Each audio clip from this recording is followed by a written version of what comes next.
Рәмзия Ғабделхакова. Тау артында ҡояш бар.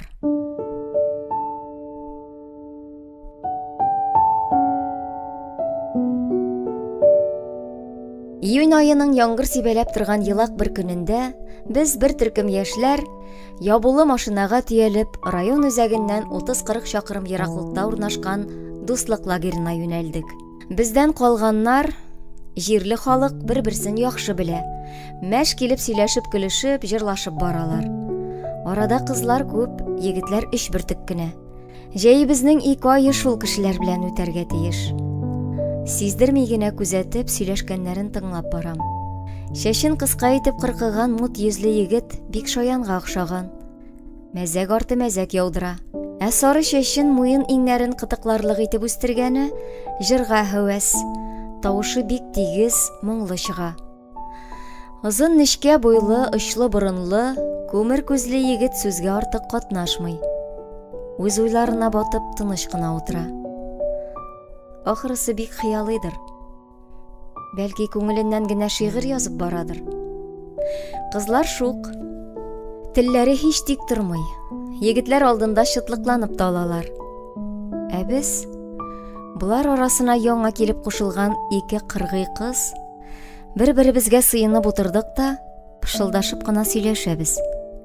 Шит кешеләр алдында ачылып китеп булмый, ятсындыра. Тегеләр көлә. Эй, кызлар, кылак исе чыгармагыз.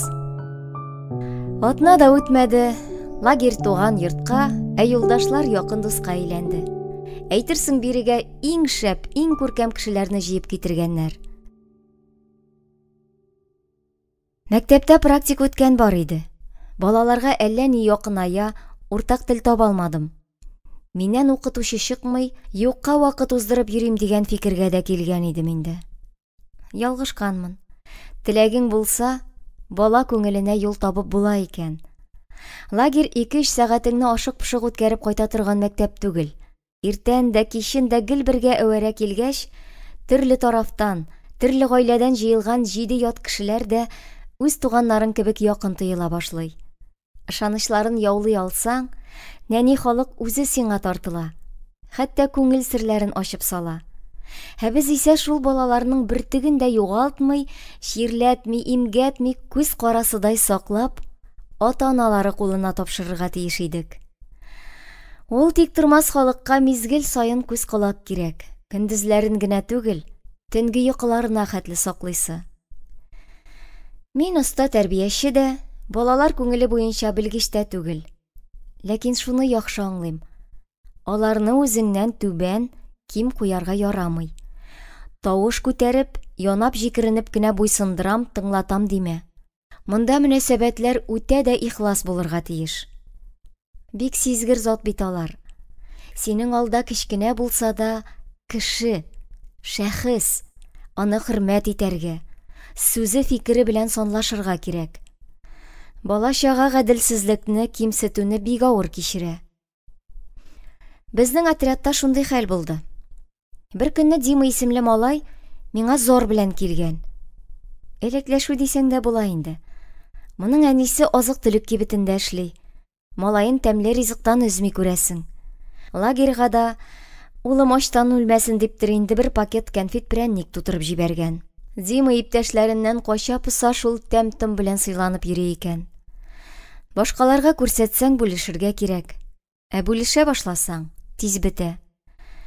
Ләкин бер очлы күз моңардагы байлыкны сизеп күреп алганда, шыпырт кына шәлдерә башлаган. Дима үзенчә эзләнү тикшерү үткәргәннән соң, конфет кәгазьләрен бүлмәдәше Ринатның мендәр астыннан табып ала. Димәк, бездә ЧП, урлашу бар. Мин нишләргә тиеш? Ринатны үз яныма чакырам. Диманың конфетларын син алдыңмы? Юк. Ә нишләп кәгазьләре синең мендәр астында ята? Белмим, Наргиза Митхатовна, мин тимәдем. Ринат гынахсыз карашы белән күзләремә туп-туры карап тора. Әлегә хәтле тәртипле генә йөрде бу малай. Начар гадәтләре күренмәде. Кулыннан тотмаган килеш, ничек караклыкта гаеплим ди аны. Малай бераз уйланып тора да, әгәр мин алган булсам, Фантикларны үземнең мендәр астына яшермәс идем ди. Мин аның белән килешәм. Әйе шул, мин дә алай итмәс идем. Ерагырак ташлар идем. Ринатның йөзе яктырып китә. Сез миңа ышанасызмы? Ышанам. Шул чакта аның шатланганын күрсәгез. Уку бер нәрсә, практика, тормыш бөтенләй башка шул. Безнең отрядта бер малай бар. Шул кадәр кыюсыз, куркак инде бичаракай. Гел башкалардан читтә буйыгып йөри. Көндезге йокы вакытында тәртип тикшерергә дип бүлмәләренә кергән идем. Мышык-мышык елап ята бу. Ни булды, Алик? Кем рәнҗетте дим? Чөнки шәһәр малайлары шук, көчсезрәкләрне җәберләргә генә торалар. Әниемне сагындым. Яман сулаган малайның күңелен күтәрергә теләп. Борчылма, озакламый әти-әниләр көне. Күрешерсез дим. Әниең сиңа тәмле-тәмле күчтәнәчләр алып килер. Юк шул. Килмәс шул. Без бер кайчанда күрешә алмыйбыз. Алик тагы да ныграк сулкылдый башлый. Шунда иптәшләренең берсе әйтеп куйды. Аның әнисе юк бит. Үлде. Йөрәгем жу итеп китте. Юатыр сүз тапмый, бәгыремә төелгән бар кызгану хисләрен учларыма салып, башыннан сыйпамакчы идем. Алик кисәк кенә урыныннан кузгалып урамга атылды. Әллә инде әрнүен, күз яшьләрен читләргә күрсәтергә гәрләндеме ул? Ни дисәң дә егет кеше бит. Ә минем күз алдыма Илнар килеп баса.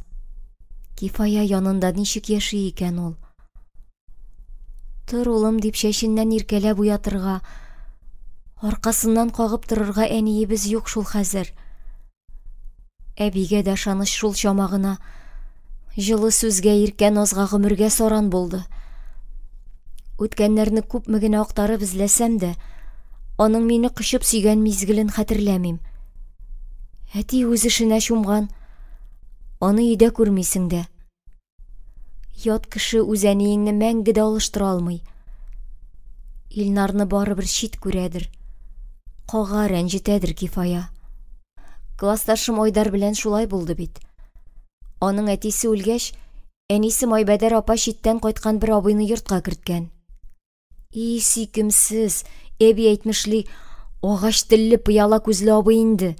Карашыннан куркып, җиргә сеңәрлек. Гөберле баканыкыдай тавышы белән сүгенә башласа, этләр дә куркып кача иде. Менә шул абый Айдарны бик рәнҗеткән имеш. Кыйный да икән дигән хәбәр таралгач, хәтта мәктәптән тикшерергә барган иделәр. Хәбәр дөрес булып чыкты. Айдар юкка гына буйыгып йөрмәгән. Бәлки минем дә кеше күзеннән кача-кача өзгәләнеп елыйдыр. Ә мин, аның иң якын кешесе, бердән бер апасы, энемнең язмышы турында бөтенләй уйламыйча, кул селтәдем дә китеп бардым.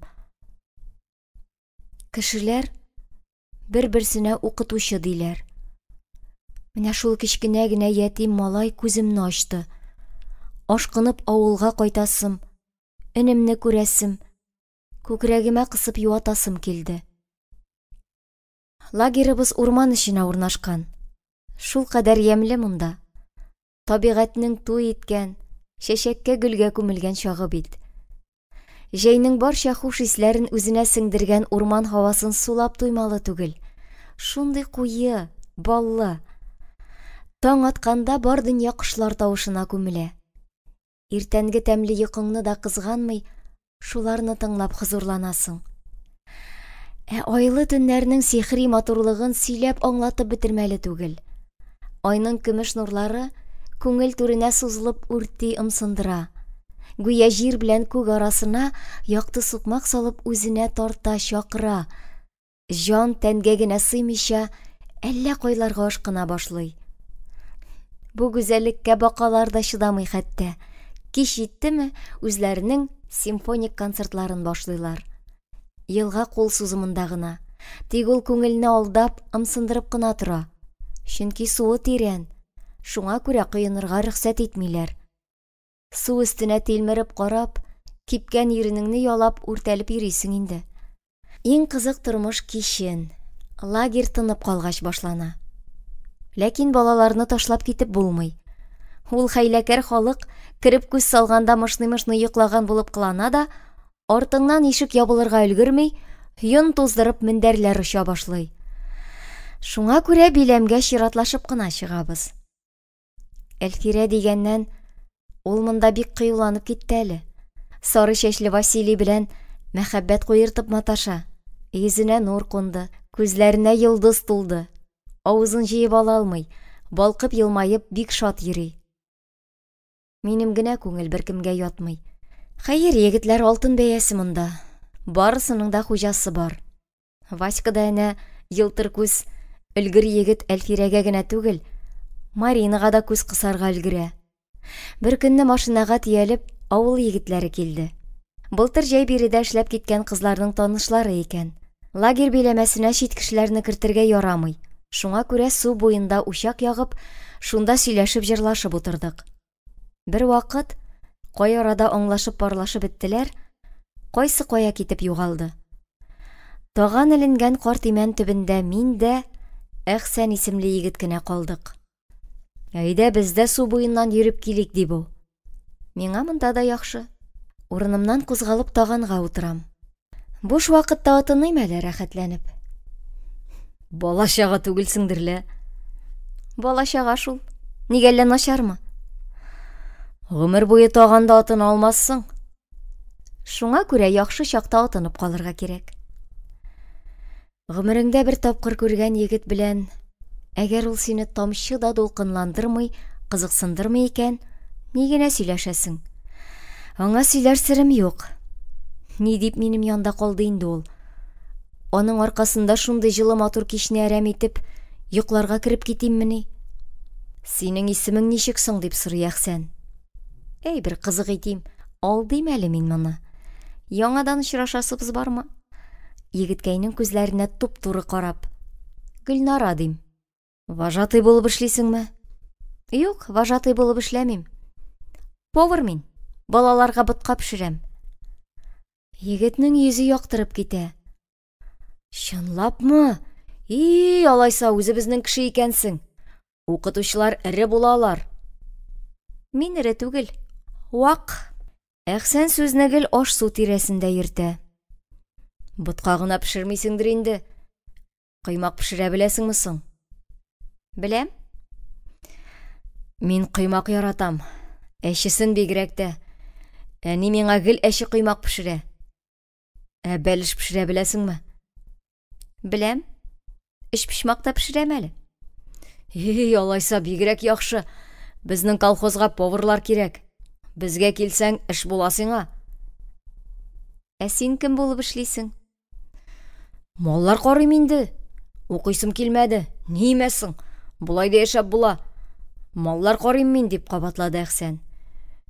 Син сыер сава беләсеңме? Беләм. Чынлапмы? Әллә син дә авыл кызымы? Әллә шул. Әхсән шат. Ул бөтен йөзе белән балкып елмая. Балаларча эчкерсез рәхәт елмаю. Дөньяның иң бәхетле кешесе шул икән диярсең. Ул минем каршымда чирәмдә утыра. Өстендә үтүкләнмәгән кыска җиңле шакмаклы күлмәк. Чалбарын да юып сыккан килеш кенә киеп куйган бугай. Яратып йөргән кызы булса, көзгегә ешрак карар иде. Йөзгә матур, ягымлы үзе. Эшләп үскәне күренеп тора. Җилкәләре киң, гәүдәгә нык таза. Тик бигрәк кыюсыз инде. Әхсән миңа туры карамый. Башын аска иеп, чирәм йылка-йылка сөйләшә. Каушый, яла бугай. Әллә бер тәртипсезләнеп, шукланып алырга инде. Кагылсам, ут ялкын эчендә калачак бит бу. Зиһенен югалтачак. Бер үпкәннән ни зыян, сагынып искә алсын әле. Әхсән, кил яныма утыр. Бергә атынабыз. Юк, Тагын чыдамас. Алайса мине атындыр. Әхсән торып баса. Әкрен генә чайкалып торган таган өскә ыргыла. Бер күккә атылам, бер җиргә. Эчемә салкын җил тула. Йыгылам, Әхсән, тот мине дип кычкырам мин. Һәм Юрий аның кочагына килеп төшәм. Йыгылудан саклап калырга теләп, ул мине кочып ала. Шул арада үрелеп ирененнән үбәргә өлгерәм. Аннары җәһәт кенә куйныннан ычкынып, көлә-көлә корпусларга таба йөгерәм. Егет ни уйлап калгандыр тагы. Һәр хәлдә бигрәк тыйнак инсафлы кыз икән бу димәгәндер. Икенче көнне кичке якта лагерда ыгы-зыгы купты. Яныма өлкән пионер-вожатый Светлана Максимовна килде дә: "Наргизә, кем ул Гөлнара, белмисеңме?" дип сорады. Аны-моны уйлап тормыйча юк дидем. Бираздан Әлфирә дә шул ук сорауны бирде. Мин аптырадым. Нигә кирәк соң ул, ни булган? Аны бер егет ду китереп эзләтә икән. Аннары кичә су буенда бергә утырган алсу сулышына кабып килеп керде. "Наргизә, бар тизрәк озат егетеңне. Серафима үтерә барыбызны да. Кайсыгызның эше? Бүген үк выговор белән куам" ди. Минем һаман аптырашта торуымны күргәч, сөйләп бирде. Иптәшен ияртеп Әхсән килгән. Ашханәдә эшләүче Гөлнараны чакырырга кушкан. Анда бер нинди Гөлнара юк. 3 марҗа гына эшләп ята. Берсе Галя исемле. Миш калынлыгы апа. Галяны Гөлнара белән бутыйлар мәллә дип моны чакырып чыгаралар. Аны күргәч, кунаклар кытырыр дәрәҗәгә җитә. "Безгә Гөлнара кирәк, аны күрмичә бер кая китмибез." Шулай итеп, бөтен лагерьне айкап, Гөлнараны эзли башлыйлар. Хәбәр директорга барып ирешә. Сәгать буе капка төбендә буталган чит кешеләр белән аңлашырга Серафима Тимофеевна инде үзе чыга. Комачаулап йөрмәүләрен, китүләрен үтенә. Тик тегеләр нык тора. "Үзегездә кемнәр эшләгәнен дә белмәгәч, нинди җитәкчесез? Табыгыз, чакырыгыз Гөлнараны." Аларга нәрсә? Серафима белән бала чукындырасылары юк. Миңа яхшы характеристика кирәк. Эләктем. Яндым. Менә сиңа кызык, бер табак сызык. Гаепле башымны еп капкага таба киттем. Лагерь кыймасына чытырдап ябышып Әхсән баскан. Бер гаепсезгә читлеккә ябылган бичара тоткынмыни. Күзләре сагыш газап белән белдерәмә тулы. Исәнләштек. Ни дияргә белмим. Әйтер сүз дә юк кебек. Әхсән үзе дә каушап югалып калды. Усал малайлар рәнҗеткәннән соң, өлкәннәрдән ярдәм яклау көткән баладай гаҗизләнеп, артына борылып карады. Урман юлында бездән 5-6 адымда гына УАЗ машинасы тора иде. Аннан бер ир-ат төшеп, бирегә таба килә башлады. Әхсәнгә охшаган кара тут йөзле, озын буйлы таза кеше. "Гөлнара сеңелкәш, бер сидәтелдән машина сорап, сине алырга килдек без." Димәсенме? Кая? Ничек инде кая? Кияүгә? Кичә сөйләшкәнсез, килешкәнсез түгелме соң? Менә Әнекәш кайтып әйтте дә, оештырдык барысында. Юк. Ничек юк? Кичә да, бүген юкмы? Алай булмый. Бездә алай итмиләр. Мин гаҗәпләнеп Әхсәнгә текәләм. Тик ул дәшми, гүя телен йоткан. Сихерләнгән кебек миңа караган да каткан. Әхсән менә дигән егет ул. Кулыннан килмәгән эше юк. Әйдә, озак уйлама. Булай да 2 сәгать көттек. Ялындырсаң, урлап та китәрбез үзеңне. Мин куркып капкага ябышам. Ашыга-ашыга акланам. Юк, өйләнешү турында бер нинди сүз булмады. Мин бер нинди вәгъдә бирмәдем. Кияүгә чыгарга исәбемдә дә юк. Әхсән күзләремә ялварып йотылып карый. Әни жәл бит. Картайды ул. Исәнлеге дә юк. Авылда эш күп. Әнигә авыр. Булышырга кеше кирәк. Әни әйтә, өйлән инде улым ди. Авыр бит әнигә. Гөлнара, Әйдә безгә кайтыйк. Чык инде миңа. Әнисен шул кадәр üzülеп яраткан, аны кызганудан беренче очраган кызны өенә алып кайтып утыртырга риза булган бичара егетне кимсетәсем, рәнҗетәсем килми. Ачуланма, Әхсән. Минем әле укыйсы бар. Дөньяда кызлар бетмәгәндер. Үз дигәнең табылыр. Шулай дия артка чигенәм. Башка монда килмәгез. Зинһар башка килмәгез. Әхсән мине ишетмәгән, аңламагандай һаман өметләнеп карап тора. Аннары нидер исенә төшергәндәй кызу кабатлый. Мин сиңа хат язармын, Гөлнара. Мин синең укып бетергәнеңне көтәрмен. Адресыңны бир, Гөлнара. Бу керсез күңелле бер катлы егетне кызганып, алдауыма, нигезсез өмет бирүемә үкенеп, мин Гөлнара түгел дим. Әхсәннең карашында аптырау, гаҗизлек, рәнҗү. Ышанырга да, ышанмаска да белми бугай. Ул фәрештә дип санаган, кояш янына ук менгереп куйган изге зат гап-гади алдакчы икән. Аның күзләренә сагыш тула. Миңа оят, миңа уңайсыз. Гафу ит, Әхсән, мин бит шаярттым гына. Тик ул җавап бирми, кисәк борылып, эре адымнар белән машинага таба юнәлә. Аны кодаларга килгән абыйсы нәфрәт тулы карашын миңа төби. Эх, сеңел, кеше күңеле белән шулай уйныйлармыни? Шул мизгелдә үк мине кылыч белән урталай ярырга теләгәндәй, ачу белән кулын селти дә Әхсән артыннан иярә. Нинди яхшы кешеләрне үпкәләттем. Нигә шундыйсың мин? Нигә шундый? Нигә бу дөньяда үз урынымны, үз кешемне таба алмый üzгәләнәм соң? Ни Сәлимгә, ни Булатка, ни бу егеткә күңелем ятмады. Бар сәбәп Женяда микәнни? Их, Женя, әйтерсең дә кояш нурларын каплап, бөтен тормыш юлыма күләгә булып яттың син, җәфа таягы.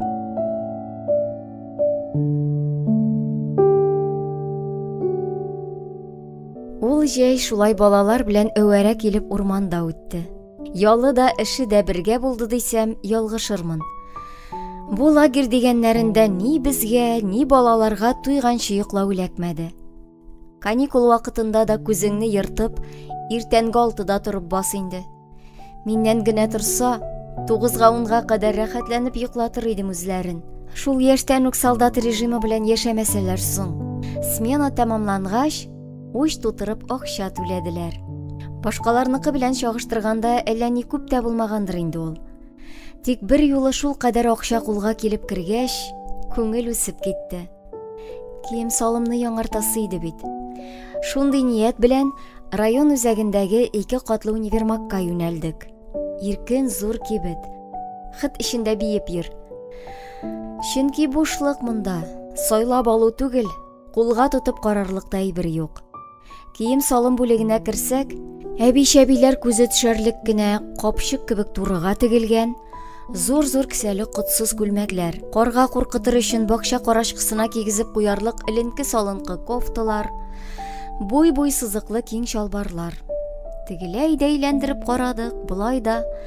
Күңелгә шарлык кулъяулык та таба алмыйча, акчабызны учлап, универмагтан чыгып киттек. Әлфирә белән зарланышып баскычтан төшеп бара идек, ни күрим? Каршыма Булат килә.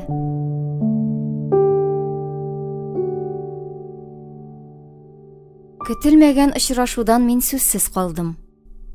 Ә ул елмая, авызы колагына җиткән. Шул арада бер алау сорауга күмеп ташлады. Син кайдан, ничек монда килеп чыктың, ни эшләр бетереп йөрисең? Үзем турында кыскача гына сөйләп биргәч, аның хәлләрен сораштым.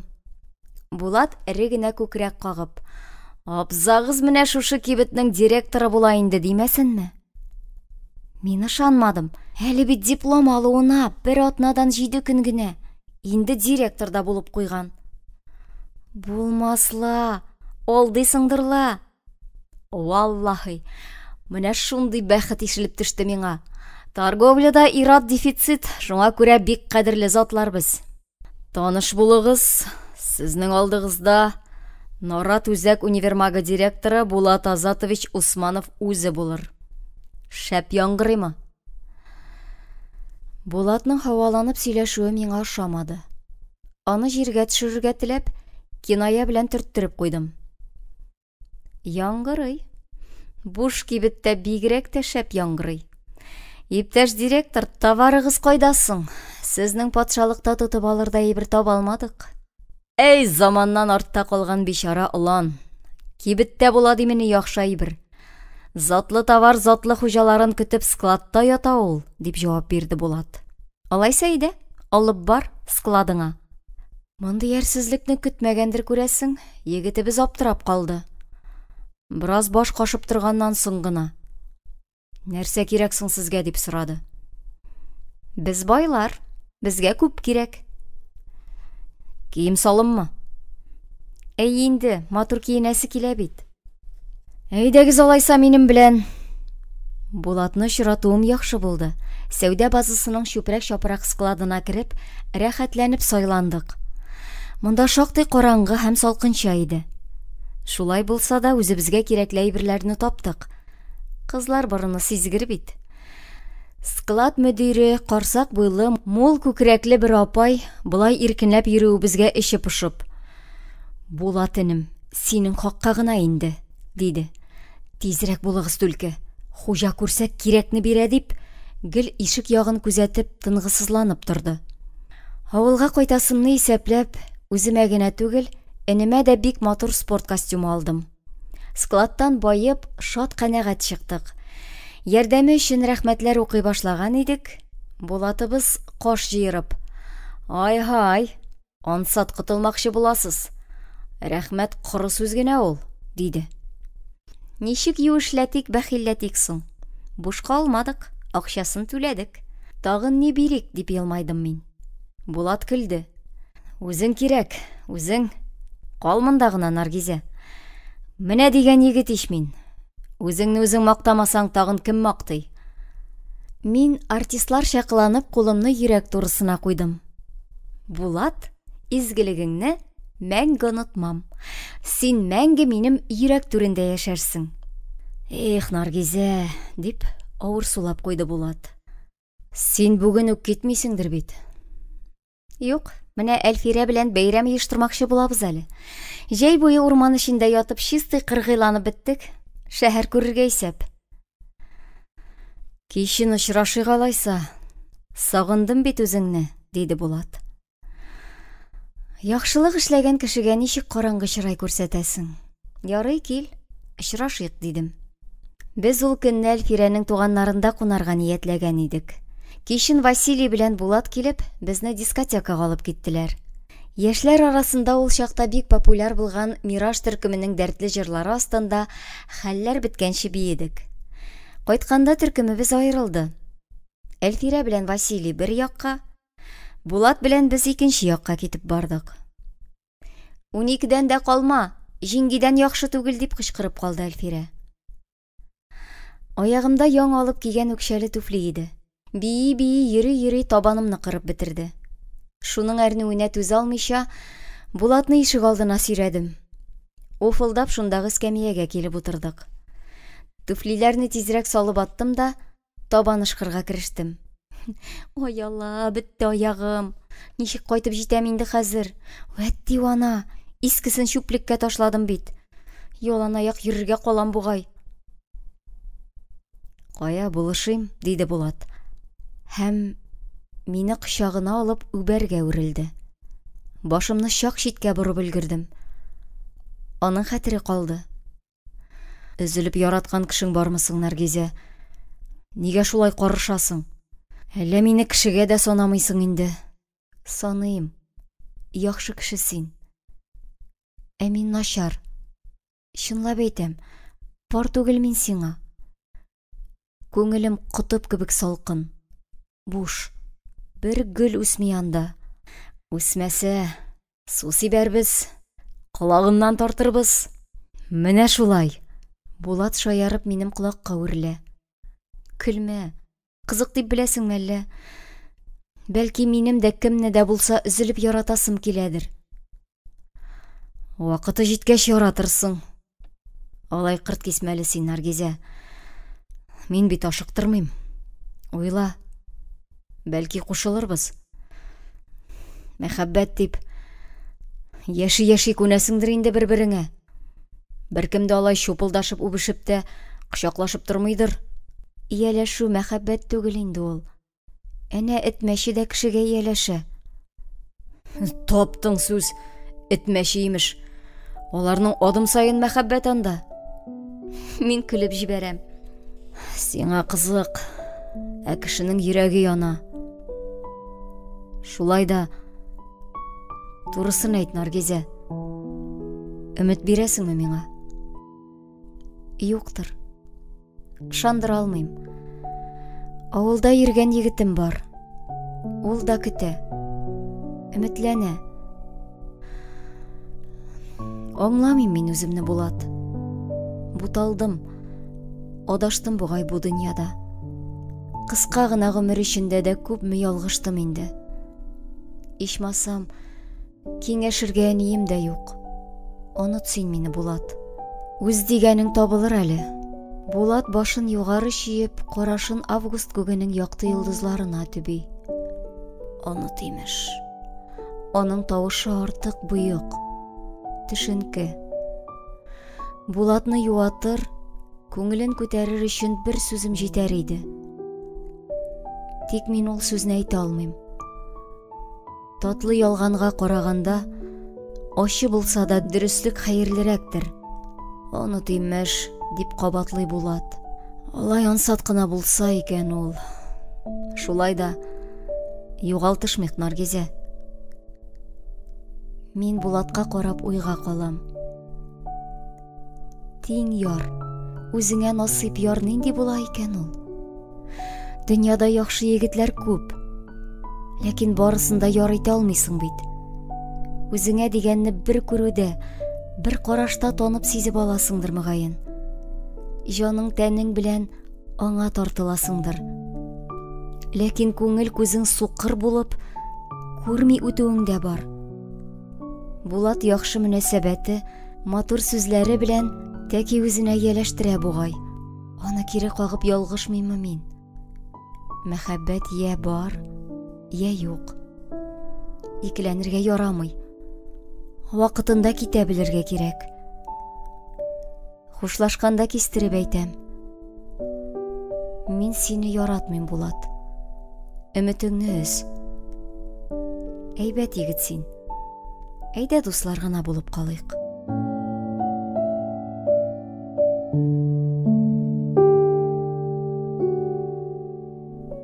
Авылга якынлашкан сайын йөрәгем ныграк тибә. Күңел тынгысызлана. Китүемә ярты елдан артык узды.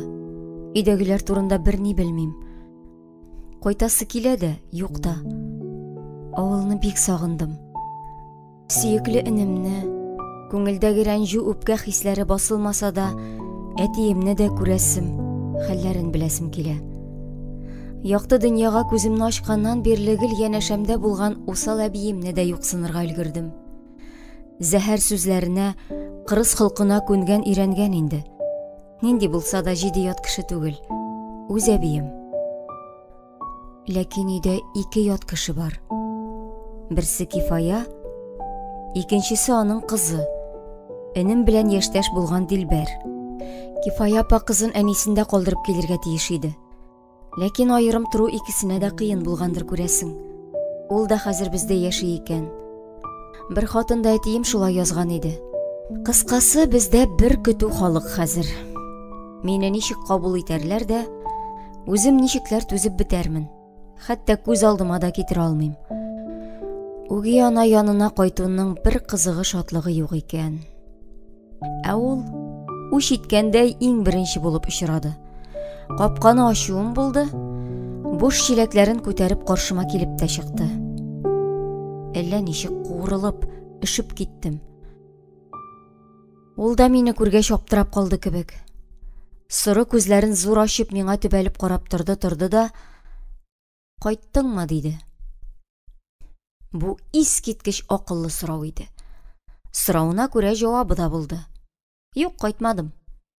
Үтеп барышлый гына сугылдым. Ул минем кинаяны аңлады. Тик сер бирмәде. Тыныч кына, «Кер, әбиең өйдә, әтиең эштә әле», диде. Тик мин өйгә керергә ашыкмадым. Кифая чыгып киткән арада ишек алларын, бакчаларны карап тикшереп чыктым. Ниләр майтарып ята икән бу монда? Әнием бакча тутырып чәчәкләр үстерә иде. Җәй буе аллы-гөлле чәчәкләр арасында хушланып йөри идек. Кифая чәчәкләр үстерми икән. Бакчада шактый үзгәреш сизелә.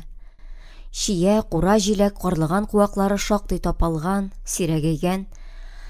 Аның каравы түтәл-түтәл кишер, кыяр, помидор үсә. Эре-эре помидорлар сабагында килеш кызарып пешеп утыра. Безнең үги анабыз харап уңган апа икән. Ярар, шулай булсын. Һәр кем үзенчә тырыша. Кем чәчәк, кем кыяр үстерә. Кышын авыз тутырып яшелчә ашарлар. Ләкин әтинең кишер кәбестәгә бик исе китми шул. Әни табынга салат ишәй бер куйса, йөзен чытып силус белән тамак туймый, ашыңны чыгар дия иде. Аңа ит тыкмачыда ит ризыгы булсын. Хәер, әнигә каты булган белән түгел, сөекле Кифаясы кулыннан шалкан ашарга да ризадыр бәлки. Баскычтан күтәрелгәндә йөрәгемне әрнеткән бер нәрсә булды. Ишек төбенә аяк сөртергә дип әнинең иң яратып кия торган чәчәкле халатын җәеп куйганнар. Мин аны шундук җыештырып алдым. Өйгә кереп тә тормый мунчага барып чайкап илеп куйдым. Карарлыгы калмаган иде. Кирләнеп, теткәләнеп беткән. Әйткәннәр иде бит. Әниегезнең киемнәрен идән юарга тотмагыз, ярамый дигәннәр иде. Бу ятсыз хатын юри шулай мыскыл итәдер инде. Әти күрмәгәнме, сизмәгәнме? Барысы да шуның өстенә басып аяк сөртеп йөргән. Нык үртәлдем, бик әрнедем бу хәлгә. Әкрен генә өйгә керәм.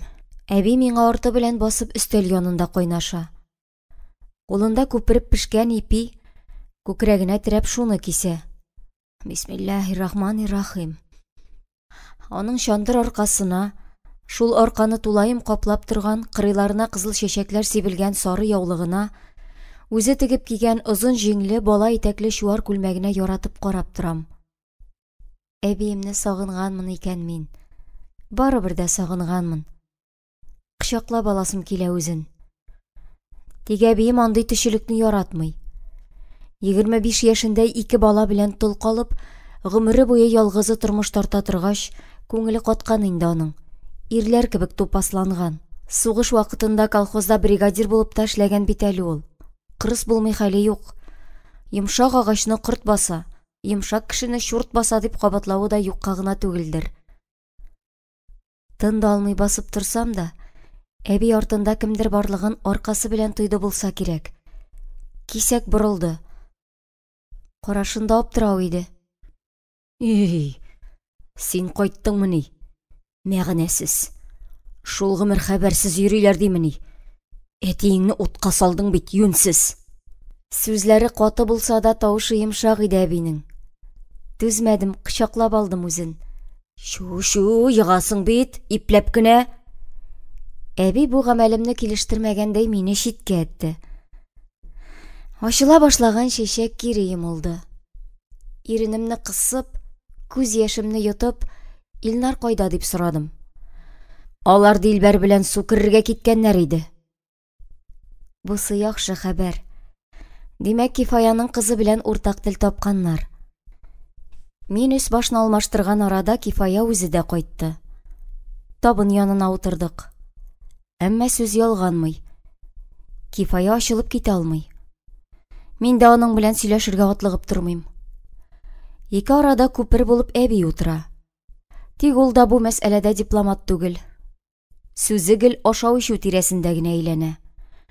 Юлда чыккансыңдыр, ныгытып аша, хәзрәтиң дә кайтыр. Районнан кеше килде дигән иде. Аш өстимме? Катык та сал. Әле кичә генә йоттым. Кисеп алырлык булды. Җәй көне иң тансык ризык шул инде. Әбинең минем белән гомердә дә болай төшеләнеп сөйләшкәне юк иде. Табын артындагы киеренкелекне йомшартыр өчен шулай юк-барны сөйләнеп утыруыдыр инде. Аша, Наргизә, уңайсызланма дип өстәп куя Кифая. Әйтерсең, уңайсызланган кеше бар. Ниһаять капка ачылган тавыш ишетелә.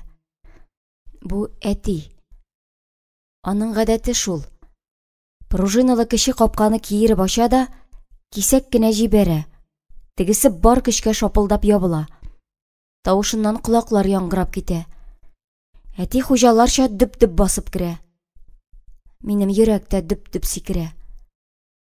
Кулымдагы чәйне эчәргә онытып катып калам. Кифая миңа сынаулы караш ташлый. Әби дә мәгънәле генә тамак кырып куя. Менә әти керде. Мине күрде. Бер сүз дәшми. Әмма карашы җиргә сеңдерерлек. Мин әкрен генә урынымнан кузгалам, әтигә кулымны сузам. Исәнме, әти? Исән, шөкер. Үлмәдек. Әтинең тавышы шактый кырыс. Мин дә ялынып, куштанланып маташмыйм. Кабат өстәл янына үтеп, чәй эчүемне дәвам итәм. Эчәм. Тик тәмен тоймыйм. Әти кулын юып, үз урынына түр башына утыра. Өстәл янында үле тынлык. Кем беренче сүз башларга тиеш? Ялгышмасам, һич тә гаепләнүче түгел. Башта сүзне судья ала. Шулай булгач, телеңне тешлә дә, чәй эчүеңне бел, качкын кызый. Ләкин бер нинди сөйләшү булмады. Төшендә, кишендә булмады. Мине тавышсыз тынсыз гына ыруга кабул иттеләр. Ашаса ашый, ышамый икән бигайбә, башны ташка бәрергә җыенмыйбыз. Ике якта горур иде. Мин түземсезләнеп Илнарны көттем. Аның йылый-йылый Кифаядан зарлануын, Үги анабызны хурлавын көттем. Бар күңелем шуны тели иде. Кифая безнең әнидән ким булырга тиеш. Ул бары тик хурлауга лаек. Утырмасын монда бер гөнаһсыз фәрештә кебек авызын бөреп. Мин аңа әни дияргә җыенмыйм. Әни түгел, хәтта апа дияргә дә теләгем юк әле. Мин аның күзенә чүп булып керәчәкмен. Йөрәгенә үтмәс пычак булып кадалачакмын. Тыштан тыныч кына йөрсәм дә, эчемдә мәкерле кара уйлар кайный. Энем белән бер сүздә булсак, күрмәгәнен күрсәтәбез әле бу явыз хатынга.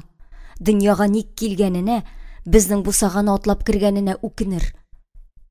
Минем куенда 2 атна вакыт бар. Аның бер көнендә әрәм итмичә, уртак дошманга каршы кискен көрәш башларга кирәк. Тик өметләрем акланмады. Су буеннан ашыгып кайткан энем мине тыңлап та тормыйча, тизрәк өстәл янына ябырылып ашарга ябышты. Бүләк итеп алып кайткан костюмны киеп тә карамады. Әй, барыбер пычрана, аны саклап йөрисем юк диде. Шулай инде ул балачага. Урам кешеге кебек җирдә унамаса күңеле булмый. Тик барыбер кәеф төште. Апасының хәтерен саклап булса да бер киеп караса соң. Энемне шатландырасы килгән иде. Ә аның исе дә китмәде. Тамагын ялгады да, тагын урамга чыгып чапты. Кояш байыганда каберлеккә керергә ярамый икән. Әни каберенә барып киләм дигәч, әби каршы төште. Башта мунча кер, иртәнге якта менәрсең диде. Төштән соң әти дә Кифая да эшкә китеп бардылар. Мунчаны үземә ягарга калды. Ул кичне клубка чыгарлык рәт булмады. Юынып кайттым да урынга тәгәрәдем. Йокысыз төннән, юлдан соң, кичерешләрнең күплегеннән шул хәтле арыткан иде. Хәтта кичке ашны да ашап тормадым. Иртән Илнар белән зиратка менеп киттек. Ул теләмичә генә ярды. Чөнки тәмләп йоклап яткан җиреннән кузгаттым. Мин нигә анда? Нәрсәсен карыйсың соң аның? Дип киреләнгән иде. Әби, бар, апаңа иптәш булырсың дигәч кенә урыныннан кузгалып киенә башлады. Энем миннән читләшкән. Шул гомер күрешмәгәч соң. Каберлекнең күгәреп беткән тимер капкасы ыңгырашып кына ачылды. Башка дөньяга киткәннәрнең сагышлы тын йортына килеп кердек. Без Дилбәр белән әнә теге каен башына менгән идек, диде энем, Идрис бабай кабере өстендә үскән карт каенга күрсәтеп. Дилбәр дә мендеме? Ул маймыл кебек вырт итеп менә дә китә. Маймыл күргәнең бармы ни? Бар, әти безне Әлмәткә алып барды. Анда зоопарк килгән иде. Тиз оныткан Илнар. Әнине бердә сагынмый микән? Бәлки, шулай булуы яхшырактыр да. Шул яшьтән кайгырып уйга батып йөрсә, ни була ул аннары? Энемнең дөнья шатлыкларын онытып, гел елап яшәвен үзем дә теләмим ич. Монда быел җиләк күп булды. Һәр көн сайын менеп җыйдык, рәхәтләнеп ашадык. Кабер таптап йөргәнсездер инде. Юк, кабер таптамадык без. Энемнең күңеле җәйге көн кебек аяз. Кышкы хәсрәтләр язгы сулар белән агып киткән. Әни кабере янына килдек. Ул тимер чардуган эчендә калган. Уртада аның исеме туган үлгән елы чыгып язылган мәрмәр таш. Кабер өстендә беләк буе чыршы үсеп утыра. Күренеп тора. Карап чистартып торалар. Чардуган да пөхтә итеп буялган. Әни белән икәү буядык, диде энем. Илнар авызыннан беренче тапкыр әни сүзен ишеттем. Кифаяга әни ди. Үртәлеп, хәтта ачу белән. Нинди әни булсын ул сиңа? Менә безнең әниебез дим. Илнар гаепле кешедәй башын ия. Әни дип әйтергә куштылар бит. Син әйтмә. Нәрсә дием соң? Кифая апа дин. Алай әйтсәм, әти ачулана. Биде. Әни нәрсә дияр? Безнең әни үлде бит инде, апа. Сине Кифая тудырмаган да, имезмәгән дә. Әнине онытма. Бер генә безнең әниебез, бер генә. Ике әни була алмый. Ачуланма инде, апа. Шулай яләштем бит. Кифая апа яхшы ул. Дилбәр дә яхшы. Яхшы булса, баралар янына. Синең әниең анда, минеке монда. Бар үз әниең янына. Илнар карышып тормады. Авызын турсайтып китеп тә барды. Мин әйткән сүзләрем өчен үкенеп, аның үпкәләп җыерылган ябык иңнәренә кызганып карап калдым. 7 яшьлек бала ни аңлый инде? Аңа исән, тере әни кирәк. Кабердә яткан әни аңа ни бирсен? Ни җылыта, ни юата алмый. Ана назын күрми дә калды бит балакай. Кем якты чырай күрсәтә, шуңа сыена инде хәзер. Телевизордан бер кызыклы тапшыру караган идем. Инкубатор чебиләре белән үткәргән тәҗрибә турында сөйләделәр. Йомыркадан баш төртү белән булар янына гап-гади туп куялар. Чебиләр гел шуңа йылышкан. Тупка карап чыелдашкан. Байтак вакыт үткәч, тупны тәгәрәтеп җибәрәләр. Чебиләр пипелдәшеп аның артыннан йөгерә. Туктагач, сөенешеп кабат тупка сыеналар икән. Менә шулай. Дөньяга килү белән һәр җан иясе үзенә әни изли күрәсең. Тик ул җансыз туптан нинди җылы тапты икән аныкайлар. Энемне дә, үземне дә кызганып күзгә яшь тулды. Кабер кырына тезләнеп утырдым да, әни белән сөйләшә башладым. Ни әби, ни әти, ни Кифая минем хәлемне сорамадылар. Тормышым белән тамчы да кызыксынмадылар. Әни булса, энәсенә җебенә хәтле төпченер иде. Әни хәзер сөйләшә алмый. Бәлки рухы ишетәдер, тыңлыйдыр, күрәдер мине. Һәр хәлдә моның шулай булуына ышанасым килде. Шуңа күрә күз яшьләремә буылып сөйләдем дә сөйләдем. Иянием, Газизкәем, ятим Тукайыбыз язганча, барча күңелләрдән җылы, йомшак синең каберең ташы. Көне буе күңелемә урын тапмый аптырап йөрдем. Бер эшкә кулым бармый. Туган йортымда гүя кунак, чит кеше идем. Әнинең юклыгы һәр нәрсәдә, хәтта өйнең һавасыннан ук сизелә кебек. Шундый бушлык. Бу бушлыкны бер кайчанда, бер кемдә тутыра алмаячак. Ул бушлык гомерлек. Бәхет алмасының бер өлешен үлем тешләп алган. Әнисен югалткан кешене бер нинди сүзләрдә юата алмый. Йөрәкнең түренә үк кереп урнашкан бу әрнү мәңгелек. Ул соңгы сулышка кадәр озата барачак. Вакыт дәвалый диләр. Юк, дәваламый. Бары тик авыр хәсрәт белән яшәргә өйрәтә. Кеше үз кайгысына яләшә, күнә. Шул гына. Әби быел эшкә йөрми. Намаз укый башлаган. Бәлки шуңа холкы бераз йомшара төшкәндер. Кифая белән дә бик ипләп сөйләшә. Яшь чагы түгел, аның кулына каласы барын уйлыйдыр. Сәер, баласыны яртып килгән, кешедән калган бу хатын әниемә караганда кадерлерәк булып чыкты әле. Әбием аны рәнҗетсә, кыерсытса, рәхмәт кенә әйтер идем югыйсә. Кифаяның рәхәт яшәвенә ачу килә. Күз яшьләре рәнҗү төшә диләр тагы. Төшә пичагым. Кичен киенеп ясанып клубка чыгып киттем. Бер ялгызым. Римма Түбән Камага эшкә урнашырга китеп барган. Быел безнекеләр урта мәктәпне тәмамлады бит. Сәлим нинди исәпләр белән йөридер. Аның белән күптән хәбәрләшкән юк. Бүген очрашкач сөйләшербез инде. Тик аны тамчы да сагынмадым. Булай кызык түгел. Шул кадәр салкын, хиссез кешемени мин хәзер. Бар күңел җылымны, сөю хисләремне Женяга сарыф итеп бетердем мәллә. Гомер буе янарга тиешле учакны чыбыклар өстәп яшәтәсе, саклыйсы урында бензин сибеп бер мизгелдә дөрләтеп, ашыгып сүндергән кебек. Үзебезнекеләрдән Рәшит белән Лилияне генә очраттым. Лилия мәктәпне алтын медальгә тәмамлаган. Казанга университетка керәм ди. Аңардан сыйныфташлар турында сораштым.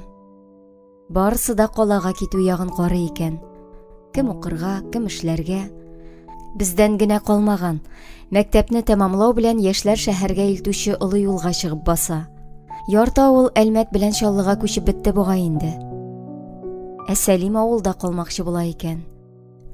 Тиле инде. Монда ни барсың? Җыен карт-кыр арасында мүкләнеп бетәрсең, ди Лилия. Сәлим үзе клубта күренмәде. Лилия карашым белән аны эзләвемне сизде ахыры.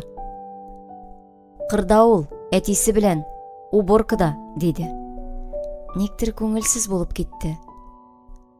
Бүген мине кем озата кайтыр? Булмаганда ярап куя иде әле. Ни дисәң дә иптәш. Наргизә, мин әйтмәсәм башкалар әйтер.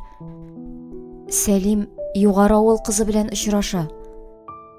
Син бит аны барыбер яратмыйсың. Үртәп кенә йөрдең. Ә Зәйнәп Сәлимнең күзенә генә карап тора. Йөрәккә утлы күмер төште. Барыбер түгел икән шул. Кулыңдагы алманы үзең ашамасаң да, кешегә бирәсе килми. Шулай да эштәге ялкынны тышка чыгармадым. Лилиянең хәбәренә исем китмәгәндәй. Әйе шул, без Сәлим белән дуслар гына, дигән булдым. Аннары көлә-көлә, әле чак кияүгә чыкмый калдым кызый дип, лагерьда булган хәлләрне сөйләргә тотындым. Лилия шаныргамы моңа юкмы дигән сыманрак күзләрен кыса төшеп, үтә дә җитди кыяфәт белән тыңлады. Тик миңа кушылып көлмәде. Мескен егет, бигрәк мыскыл иткәнсең.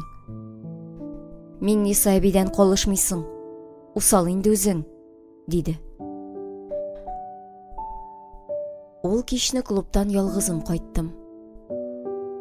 Ни авылда, ни өйдә торасым килмичә, җаныма урын тапмый икенче көнне үк җыендым да Казанга китеп бардым.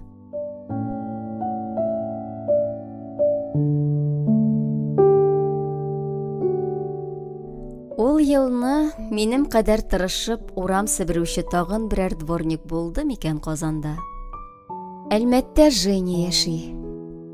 Әлмәттә тагын әтинең бер туган абыйсы яши. Миндар абыйларда мин бары бер генә тапкыр кунак булдым. Шунысы да җитте. Башка барасы килмәде. Ул елны мин 5-нчене тәмамлаган идем. Җәй башында әтине Әлмәткә укырга җибәрделәр. Шәһәр күреп кайтырсың дип, әти мине дә үзе белән ияртте. Без Миндар абыйларда яшәдек. Әти көне буе укуда, абый эштә, Венера рәхәтләнеп лагерьда ял итә. Ә мин Хәмидә апа карамагында идем. Мин аның өчен һич арттырмыйм. Күктән төшкән бәхет булдым. Әзер ялчы булдым мин аңа. Иң башта бакчасын аркылыга буйга утап чыктым. Хәмидә апа, ни мөгъҗиза, шу бүләннәрен һич тә яратмый икән. Җенем сөйми шуларны дип, минем янда уралып йөрде. Сөймәгәч тоттаута, ләкин кызарткан очлы тырнаклар кызганыч, педикюр әрәм була, шу бүләннәре кулны да тупаслата икән. Ә Хәмидә апаның эшендә халык культурный. Анда авыл хәерчесе кебек йөреп булмый. Бакчада эш биткәч подвалга төшеп киттек. Урман булып үреп утырган былтыргы бәрәңгеләр дә мин килгәнне тилмереп көткән икән. Шуларны чыгарып түгәргә кирәк булды. Кунакка дип җыенып чыгып киткәндә, Хәмидә апаның подвалын җыештыру безнең планга кермәгән иде. Шуңа күрә әнием өр-яңа күлмәкләремне кидереп тоттырып җибәрде. Подвалдагы эш фронтын күргәч, мин курка калдым. Матур күлмәгем пычраначак ич монда. Ләкин Хәмидә апа юатты. Җылы су краннан шаулап агып тора. Юарсың. Ялым шәһәр күреп түгел, Хәмидә апага хезмәт итеп үтсә дә, яхшы сүз ишетергә барбер насыйп булмады. Күрше апасына, кеше килеп туйдым инде, кайчан китәрләр? Таптылар яхшы урын. Мин дә гостиницамыни дип сукранып утыруын үз колагым белән ишеттем. Бездә дә кунак йорты түгел. Әмма атна сайын диярлек көтүләре белән кайталар. Мунча кереп рәхәтләнеп ял итеп китәләр. Булышыйк әле диюче юк. Алар кунак. Әнием мич тутырып ипи пешерә, аяк табаннары янганчы буларны көйләп чаба. Мин үрмәләп бәрәңге утап йөргәндә, кызлары Венера, «Айда уж кончай быстрее, я купаться хочу» дип янымда кыбырсып тора иде. Булышса быстрее булыр иде дә бит. Шәһәр кызының иеләсе, җирдә пычранасы килми. Авыл кешесенә кимсетеп карасалар да, күчтәнәчләрдән баш тартмый үзләре.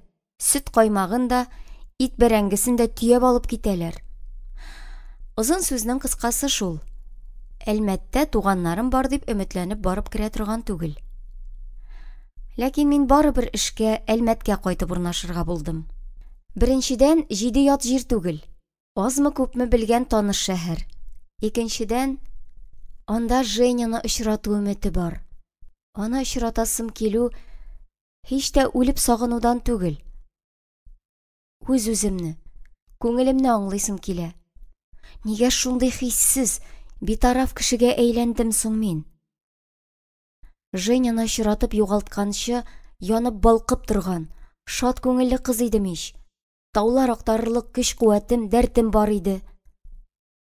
Беренче мәхәббәтем белән очрашу бәлки үземне аңларга ярдәм итәр.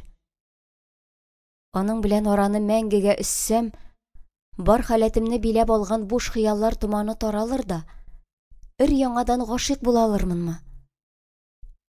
Ә бәлки, киресенчә, Женяны күргәч, аңа булган назлы хисләр дөрләп кабыныр, бузланып туңган җаным ниһаять уяныр, һәм мин кабат дәртләнеп, рухланып яши башлармын.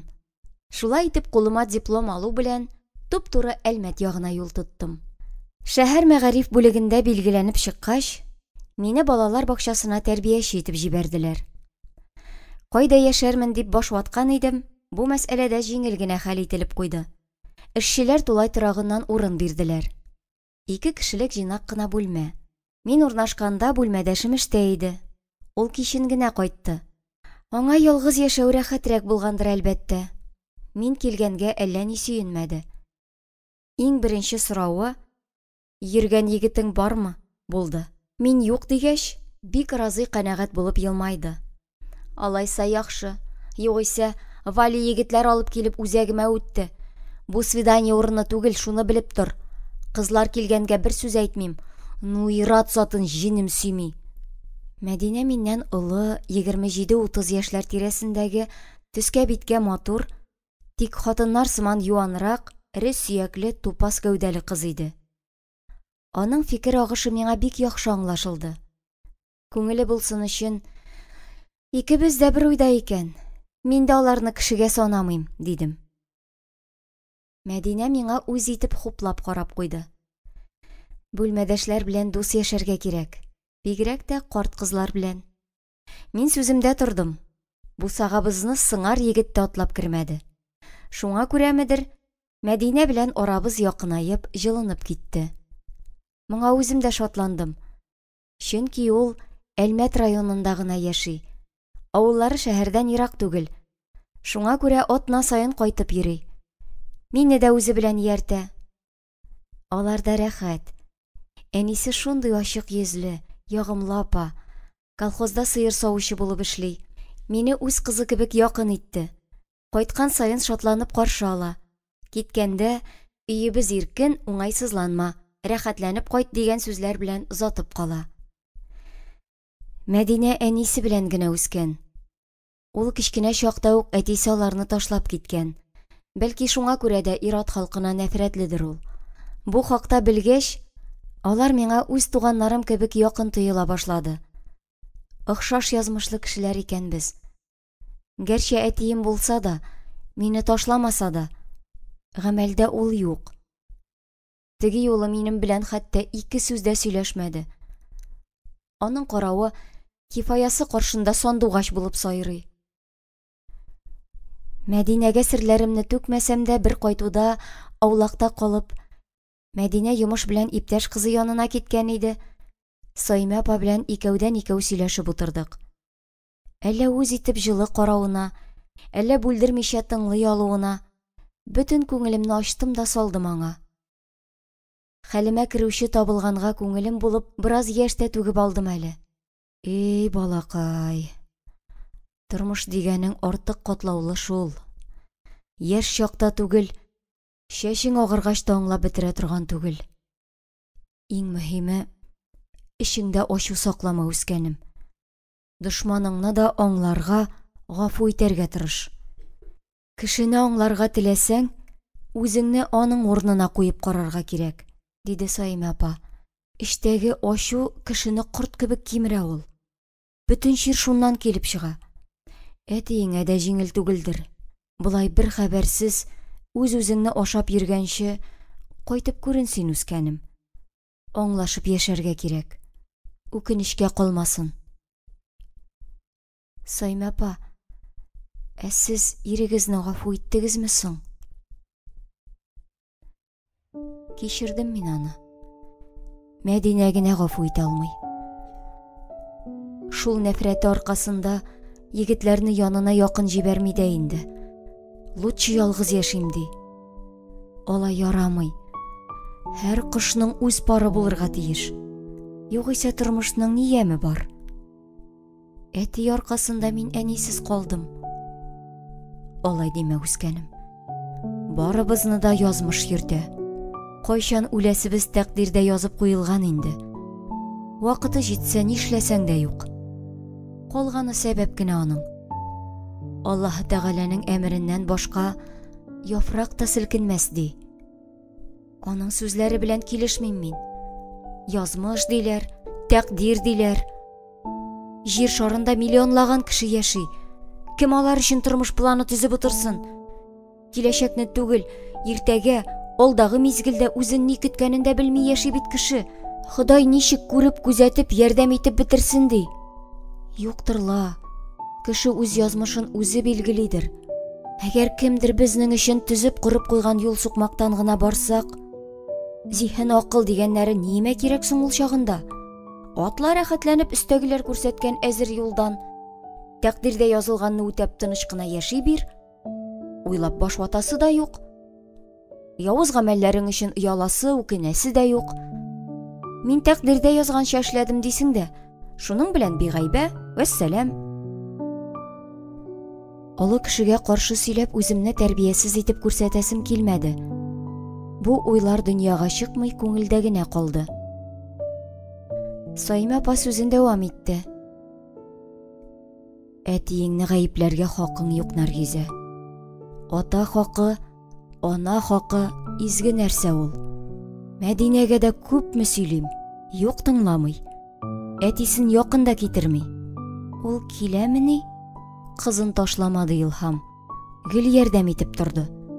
Шуңа күрә аңа бер үпкәм юк. Саимә апаның сүзе миңа бик сәер тоелды. Үзеңне газап утларына салган сатлык җан ирне гафу ит имеш.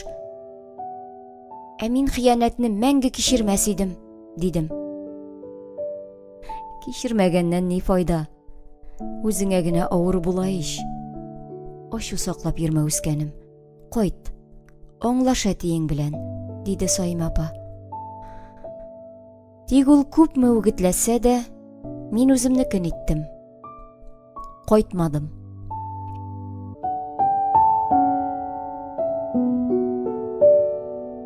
Әлмәт Казан түгел, тик шатлык та түгел. Эзләгән, күрергә теләгән кешеңне һәр көнне очрата алмыйсың. Бирегә килүемә 2 айдан артык вакыт үтте инде.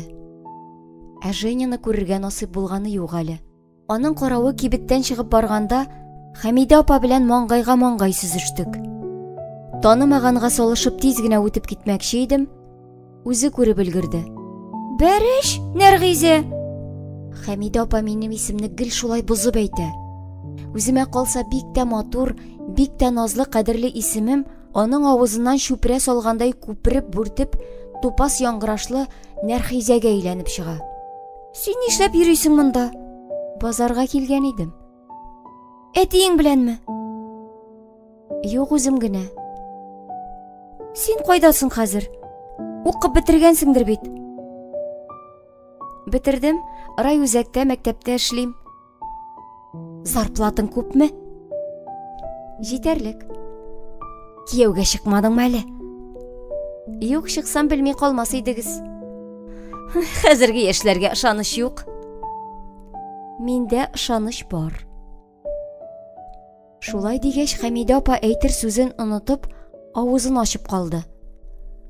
Ничек әле булай бер мокыт авыл кызы бик масаеп, миндә ышаныч бар дип тора. Хәмидә апа дип сузган арада мин хушлашып китеп бардым. Үзләре яшәгән урамда сөйләшеп торсак та, чәй эчәргә дә чакырмады. Туганкай. Әлмәттә улдашлар күп. Әллә ничә танышны күрдем инде. Минем биредә эшләвем, яшәвем хакында сүз безнекеләргә барып ирешми калмагандыр. Тик ул тарафтан бер нинди хәбәр юк. Әтием, кызым, хәлләрең ничек дип килеп хәлем белсә, күңелем эрер, бар үпкәм онытылыр иде дә бит. Өметен өзеп миңа бөтенләй кул селтәмәгәндер ич. Ә бер көнне авылдашлар үзәк өзгөч, коточкыч хәбәр китереп тапшырдылар. Кифая авырлы. Кифая минем әтиемнән бала көтә. Ишемә суык кирип тулды. Бар өметләр өзелде. Әтигә мин кирәк түгел. Мин кисеп ташланган тырнак. Уртак балалары тугач, инемә дә көн калмаячак. Ни булды, кызый? Елаудан кызарынып шешенеп биткән күзләремне күреп, Мәдинә курка калды. Берәрсе үлмәгәндер бит. Үлмәде. Туарга тора. Ялан! Кара ничек үзенә бәйләмәкче була, диде Мәдинә мине тыңлап бетергәч. Бала тапканда үлсә ярар иде. Яхшы булыр иде, дидем мин дә. Гомеремдә беренче тапкыр кешегә үлем теләдем. Күңелемнең бик тирән бер почмагында рәхимсезлек дигән яман сыйфат яшеренеп яткан икән. Әбиемнең шайтан барыбызда да бар, ирек бирсәң баш күтәрергә генә тора диюе хак икән. Бар күңелем белән әтине көтсәм дә, теләгем кабул булмады. Минем янга әти түгел, Кифая апа килде. Апа инде, апа. Яшьтәш түгеллә. Балаларның көндезге йокы вакыты иде. Кызлар белән чәй эчеп утырабыз. Ишек ачылган тавышка борылып карасам, бу сагада Кифая апа басып тора. Корсагы ягенә җиткән, йөзен кара тап баскан, яңаклары суырылып төшкән. Шул хатынны яратам, әти. Булмас, кит моннан. Әни бит моның янында чәчәк иде. Аны күргәч тә урынымнан кузгалмагач, ул үзе дәште. Наргизә, кил әле. Сиңа сүзем бар иде. Икәү киенү шишенү бүлмәсенә чыктык. Исәнме? Исән. Минем җавап шактый дорфа яңгырады. Кифая апа берни сизмәгәндәй тыныч кына сүз башлады. Больницага үзига күренергә килгән идем. Соңга калганмын. Прием беткән икән. Иртәгә иртүк барасы була инде. Бер килгән сине дә күреп, хәлләреңне белеп чыгыйм дидем. Ник бердә кайтып күренмисең? Әтиең дә, әбиең дә көтә. Алай ярамый бит инде. Бу сүзләренә дә коры гына җавап бирдем. Үзен күрәсем килеп тормаганны аңласын. Алдама. Беркем көтми мине. Беркемгә кирәгем юк. Кифая апа, син белмисең бит дип нидер әйтә башлаган иде. Ачу белән аны бүлдердем. Беләм. Бик яхшы беләм. Исегездә дә юк. Шул гомер минем белән кызыксынган кеше булдымы? Нишләп булмасын? Уйлама, бездә дә йөрәк бар. Әтиең гел хәлеңне сорашып белешеп тора. Әтине күргән дә, ишеткән дә юк. Ышанмасаң, Роза Мәхмүтовнадан сора. Роза Мәхмүтовна безнең бакча мөдире. Чынлап та, аңа шалтыратып сөйләшеп тордым икән ни, әти? Кифая олы башын кече итеп алдашмас бит. Алайса ник Роза апа миңа берни сиздермәгән? Әти әйтмәскә кушкандыр мөгаен. Бу бик тә күңелле хәбәр иде. Эшкә бераз җылы керде. Тик Кифая апага берни сиздермәдем. Бу уятсыз хатынны мәңге якын итәсем юк. Корсагындагы баласы да энем белән икебезгә көндәш булачак җан гына. Бәхетле җан. Безгә тиешле наз мәхәббәт, кадер-хөрмәт хәзер тулаем аңа эләгәчәк. Төпчек бала, җитмәсә соңарып та туса, бик кадерле була ди ул. Әти аны кулыннан да төшермәс инде. Ярар, сорармын. Наргизә, әниең үлгәннән соң, әтиең миңа өйләнмәсә, сиңа ни җиңеллек булыр иде соң? Синең үз тормышың лабаса. Ират барыбер ялгыз яши алмый. Мин булмасам башкасы табылыр иде. Нигә шулай дошман күрәсең мине? Син булмасаң, әти белән чапмасаң, әни үлмәс иде. Мин түгел, Гөлзадә үзе безнең арага керде. Мидхәт минем яшьлек ярым. Бар гаебем аны яратуым. Яраткач, нигә башкага кияүгә чыктың соң? Ник ирең үлгәч кенә әтине искә төшердең? Хәзер нишләсәң дә юк инде. Әнине кайтарып булмый. Беребез дә мәңгелек түгел. Әнигә 40 та тулмаган иде. Язмышы шулдыр. Тагын шул язмыш. Бу да үз гөнаһын язмышка сылтамакчы. Дәртеңне тыя алмыйча, кеше иренә асылынсаң язмыш була инде ул. Беркемнең дә үзен гаепле итеп калдырасы килми шул. Тукта, нәрсә дип минем алда шулай окланып маташасың әле бу? Шул гомер дәшми йөрде дә, хәзер исенә төшкән. Ике арага күпер салмакчы була. әнинең рәнҗүе барыбер төшәчәк. Барыбер рәхәт күрмәячәксең. Каргама, Наргизә. Авырлы хатынны каргасаң, үз башыңа төшә диләр. Сабыйның бер гөнаһы юк. Имәндә икән шикләвек. Менә нәрсәдән курка икән бу? Туасы баласы хакына каршымда ак җәймә булып җәелеп маташа. Шуңа башын иеп бәхиллек сорап килгән. Андый-мондый хәл булса, Наргизә гаепләннары шул гына каргаган иде дияр.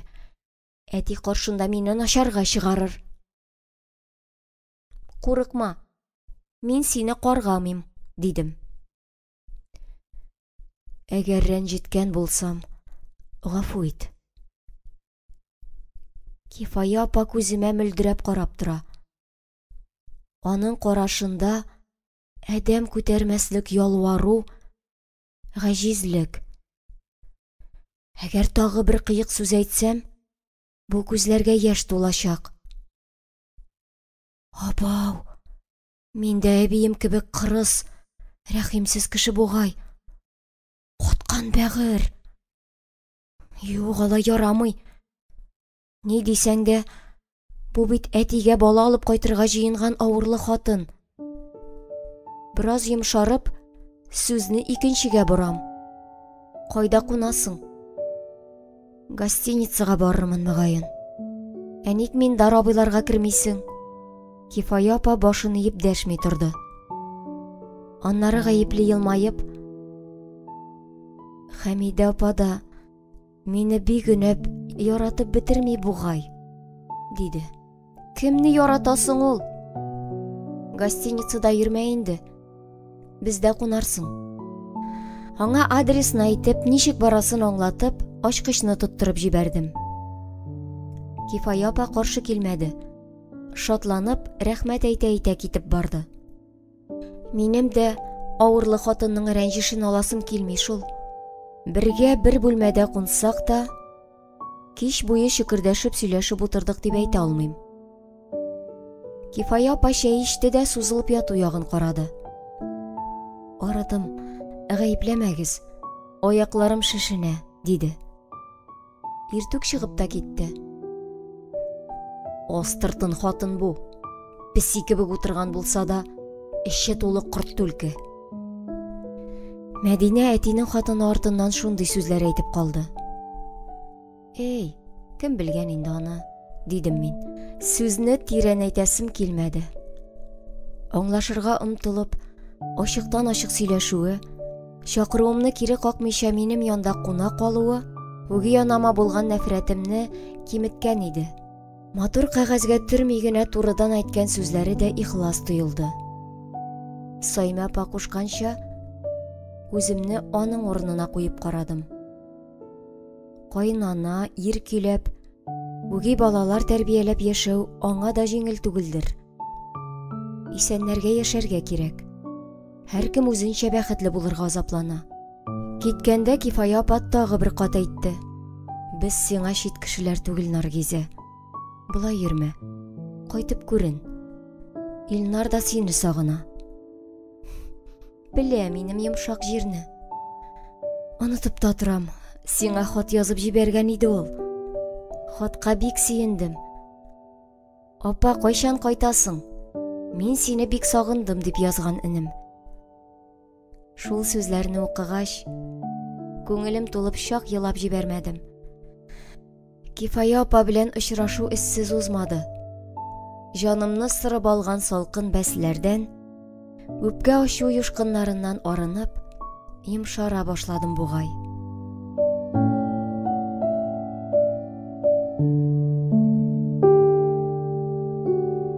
Эшли башлауыма 11 ай дигәндә ялга чыгарып җибәрделәр. 2 ай буе ниләр эшләп бетим дә, кай тарафларга китеп булагыйм икән. Әлмәтнең тулай торагын саклап ятып булмас. Авылга, туган йортка кайтырга кирәк.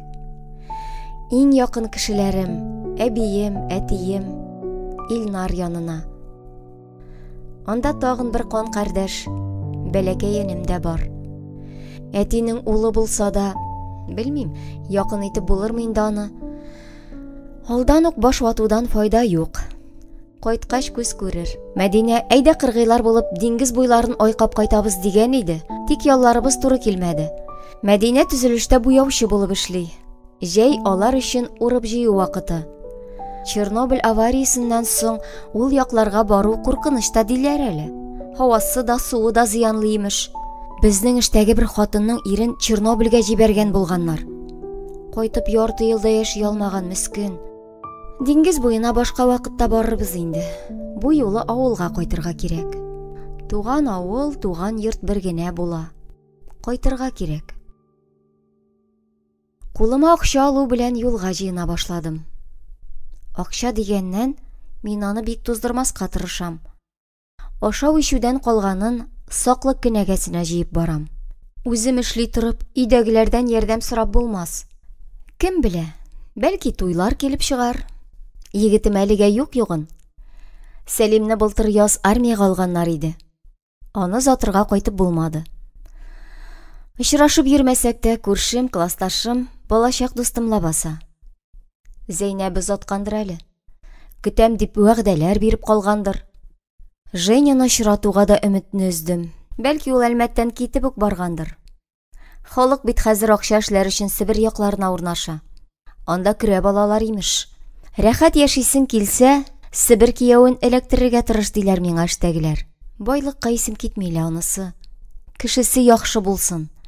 Тик кем икән соң ул миңа насыйп яр? Бар микән ул дөньяда? Бәлки мин гомер буе ялгыз каңгырап яшәргә тиешле бер бичара җандыр. Йөрәктә һаман бушлык. Битарафлык диңгезендә шундый тыныч. Тик нигәдер бик яман су һәм куркыныч. Шулай булыр инде. Гомергә бер тапкыр юлга кузгалдым. Анда да билет юк. Кире кайтып китәсе килмәде. Берәр машина очрар әле дип юлга чыгып бастым. Көн җылы, аяз. Салкын тидерәм дип куркасы юк. Рәхәтләнеп көтәргә була. Юл кырында гына наратлык, бер юлы саф һава да сулыйсың. Янымнан җиңел машиналар җилдереп уза. Андыйларга ялыну файдасыз. Чит кешене аласылары килми. Үзем дә утырырга атлыгып тормыйм. Юнсез бәндәгә эләгүең бар. Шуңа күрә автобусларга гына кул булгыйм. Ләкин алары да туктарга ашыкмый. Үтәләр дә китәләр, үтәләр дә китәләр. 7 юл чатын саклап 2 сәгатьләп вакыт узды. Шул чак яныма соры Жигули килеп туктамасынмы? Кул күтәрми торып та туктагач шикләнә калдым. Күрмәгәнгә сабышып, аркамны куеп бастым. «Эй, красавица, куда едем?» Тавыш үтә дә таныш. Йөрәгемә сеңгән. Үткәннәрнең кайтавазы булып яңгырый торган кадерле, күңелгә бик якын тавыш. Ошаса да ашар икән. Кем ул Женяның тавышы белән сөйләшә? Кызыксынып машина иясенә карыйм. Һәм тетрәнеп китәм. Каршымда әнекәем, чынмы бу, саташмыйммы? Каршымда бит Женя үзе басып тора. Мингерәү карашымны аңа төбәп, сихерләнгән кебек катып калам. Ул мине танымый бугай. «Так едем или нет?» дип сорый. «Женя?» «Да, Женя. А что? Мы знакомы, что ли?» Ничек инде? Ничек ул мине танымый? Күз алдымнан кинәт югалуыннан куркып, йотылып аңа карыйм. Бер дә үзгәрмәгән Женя. Һаман шундый яшь, чибәр. Өс башы ялт итеп тора. Бәйрәмгә барган кебек киенгән. Аппак күлмәк, яхшы итеп үтүкләнгән соры чалбар. Йөзе шып-шыма итеп кырылган. Шул килеш фотога төшереп, экран журналына җибәрерлек. Язмыш бар күрәсең. Менә бит, очраштырды. Бу мизгелне ычкындырырга ярамый. Женя белән сөйләшергә, аңлашырга кирәк. Шатлыгымны, дулкынлануымны йөзгә чыгармаска тырышып, ипләп кенә арткы утыргычка урнашам. Таныр микән? Ни дияр? Онытканмы мине, юкмы? Хисләре сүнмәгәнме? Күңел тулы сорау. Вам куда? Мин әйткәч, беләм, ул якларда булганым бар диде. Кузгалып киттек. Көзгедә Женяның сикемле йөзе чагыла. Киң маңгай, тигез кашлар, ягымлы зәңгәр күзләр. Шибәр дә инде үзе. Юк, онытмаганмын икән аны. Мин уйлаганча булды. Шикләнүем рас килде. Женяны күрүгә, күңел түрендә йокымсырап, пыскып яткан бөтен хисләрем өр-яңадан дөрләп кабынды. Кифая апаны аңларга була. Без танышмы дип кабатлап сорый Женя көзгесеннән мине күзәтә. Шул хәтле үзгәрдем микәнни? Таныш идек. Беләсезме, эшем шундый. Күп кешеләр белән очрашырга туры килә. Хәтерләп бетерә алмыйм. И тавышы, шул кадәр тансык, сагынылган. Күзем күргәнгә күңелем ышанмый. Миннән кул сузымында гына дөньяда бер кадерле кешем Женя утыра. Юл озын, көзгедәге чагылышын туйганчы кара. Баллы тавышын рәхәтләнеп тыңла. Наргизә, сиңа бүгенге җәйге кояш булып, бәхет әфәнде үзе елмая. Әңгәмәне зәсем килми. Сез ул чакта төзелештә эшли идегез. Ташладым мин ул рабский трудны. Нафиг. Эше авыр, акчасы юк. Капитализмны каршыларга әзерләнәбез. Частник мин хәзер. Үземә үзем хуҗа. Нинди эш белән шөгыльләнәсез? Минем эш шәп. Чиста да, тешемле дә. Раствор изеп, таш ташыйсы түгел. Стройкада жүләрләр эшләсен, к черту ее. Видеокассеталар сатам мин. Нинди генә фильмнар юк. Обалденно. Секс-мекс, короче. Халык йыгылып ала. Күрерсең. 1-2 елдан бездә сексуальная революция башланачак. Короче, безне алда бик күңелле тормыш көтә. Особенно синең кебек тәтәй кызларны. Телисеңме? Сиңа да берне бүләк итәм. Ирәнә торырсың. Кияүдәме син? Юк. Татып караганың бармы соң? Бу сорау миңа ошамый. Шуңа күрә ишетмәмешкә салышып дәшмим. Женя көзгегә үрелеп карый, авызын йырып миннән җавап көтә. Неужели целка? Ого, күп югалтасың, кызый.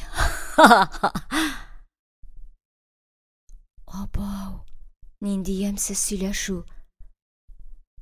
Булай булса, юл артык озын тоелыр. Миңа бик күңелсез булып китә.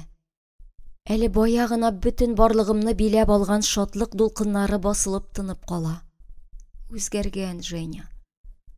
Үзгәргән. Бәлки, үзгәрмәгәндер. Гел шундый булгандыр. Күпме генә беләм соң мин аны. Бригадирлары ни дигән иде? Истә бит. Сак бул, Наргизә. Ачылма бу кешегә. Күңелгә шом үрмәли. Хәзер инде бар күңелем белән телим. Яллам, танымаса гына ярар иде. Куркак куянда йомгакка җыерылып, кайырылып утырам. Бу кеше белән сөйләшмәүең хәерле. Ләкин сизеп торам. Женяның әрсез карашы кечкенә көзгедән мине капшап бара. Әллә исенә төшерергә азаплана, әллә күңелендә башка ямсыз уйлары бар. Бераз сөйләшми баргач, Женя машинаны кинәт туктата. А ведь я вспомнил. Ты Настя. Мин дәшмим. Женя миңа туп-туры төбәлеп сынап карый. Карашы белән баштан аяк тикшереп чыга. Точно, Настя. Теге идиот парторг кызы. Синең белән расчет ясалмый калды бит, лапочка. Бурышыңны кайтарасың бар. Ялгышам. Ул мине танымады. Башка Настя белән бутый. Минем Женяга бер нинди бурычым юк. Булай булгач, җиләккә кереп чыкмый булмас. Мин әле Женяның тел төбен аңламыйм. Бу вакытта нинди җиләк булсын? Җиләге булмаса, шомырты булыр. Изелеп пешкән. Ам! Авызда эри. Кабасын да йотасың. Женя миңа борылып иреннәрен чупылдатып куйды. Майлы мәгънәле карашы һич тә яхшылык вәгъдә итми иде. Мин аның кинаялы сүзләрен аңламаганга сабышып, бик җитди итеп: "Шомыртка кызлар белән барырбыз", дим. Кызлар белән? Женя табигый булмаганча көчәнеп, ямьсез итеп көлеп җибәрә. Үзе көлә, ә карашыннан нәфрәт очкыннары сибелә. Урманда егетләр белән йөрергә кирәк, лапочка. Шунда гына җиләге дә, шомырты да тәмле була. Женяның тупаслыгыннан күңелем рәнҗи. Әллә төшеп калыргамы? Ләкин мин аны моны уйлап өлгергәнче, машина кинәт кузгалып китә. Олы юлдан читкә борылып наратлыкка таба юнәлә. Так, Настенька, менә шунда алыш-биреш ясарбыз инде без синең белән. Кая барабыз? Ник борылдык? Туктат машинаны. Мин төшәм. Цыц, лапочка. Тик кенә утыр. Мин ишеккә ябышам. Туктамасаң сикерәм. Гарип каласың киләме? Пожалуйста, сикер. Урман эченә килеп кердек. Бөтен барлыгымны курку хисе биләп алды. Женяны күрү шатлыгы машина тәгәрмәче астында тапталып изелеп җиргә сеңде. Туктадык. Женя ишекне киереп ачты. Төш. Мин кузгалмадым. Төш диләр сиңа. Женя көчле куллары белән мине машинадан тартып чыгарды. Иди ко мне, лапочка. Җибәр! Юк инде, татарчка моя.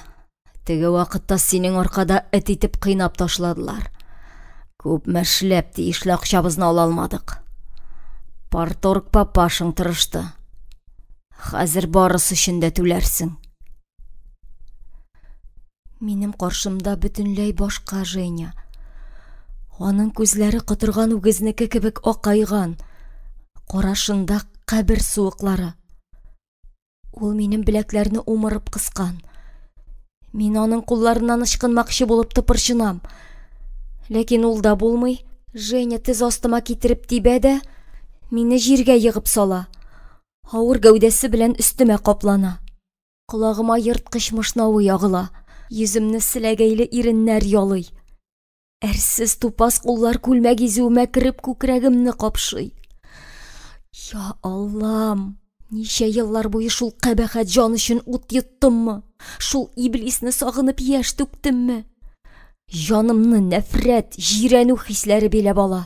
Бар көчемне җыеп өстемдәге кешене этеп җибәрәм. Торып йөгермәкче булам, тик ул мине кабат эләктереп ала. Карышып маташа тагы сучка дип, бар көченә чигәмә китереп суга. Шуннан ни булганын мин хәтерләмим. Аңыма килгәндә җир тетри, баш өстемдә күк чайкала иде. Кояш әле бер, әле икенче якка ауша. Кайдандыр тыр-тыр иткән эч пошыргыч тавыш ишетелә. Мин үземдә никтер чайкалам. Ни булды? Кайда мин? Бөтен тәнемдә котышкыч авырту, хәлсезлек. Бигрәк тә башым ярылып сызлый. Шул авыртуны сыпырып төшермәкче булып, кулымны башка куям. Бармакларым никтер юешләнә. Мин су эчендә ятам әллә? Бәлки шуңа чайкаламдыр. Су турында уйлау белән үтереп эчәсе килә башлый. Иреннәрем сусаудан ярылып беткән кебек. Су, су, су дип пышылдыйм. Тик мине беркем ишетми. Баягы эч пошыргыч тавыш кына колагымны ярып керә. Тыр. Дымлы бармакларны иренемә тидерәм. Ниндидер төшө тәм сизәм. Ни соң бу? Кан түгелме соң? Кан бит бу. Мин яралымы ни? Әле берни аңламыйм. Берни хәтерләмим. Башымда буталчык уйлары йөрмәсе генә. Шул чак мине нидер өскә чөя. Башымда котычкыч авырту тоеп кабат билгесезлеккә, караңгылыкка китеп югалам.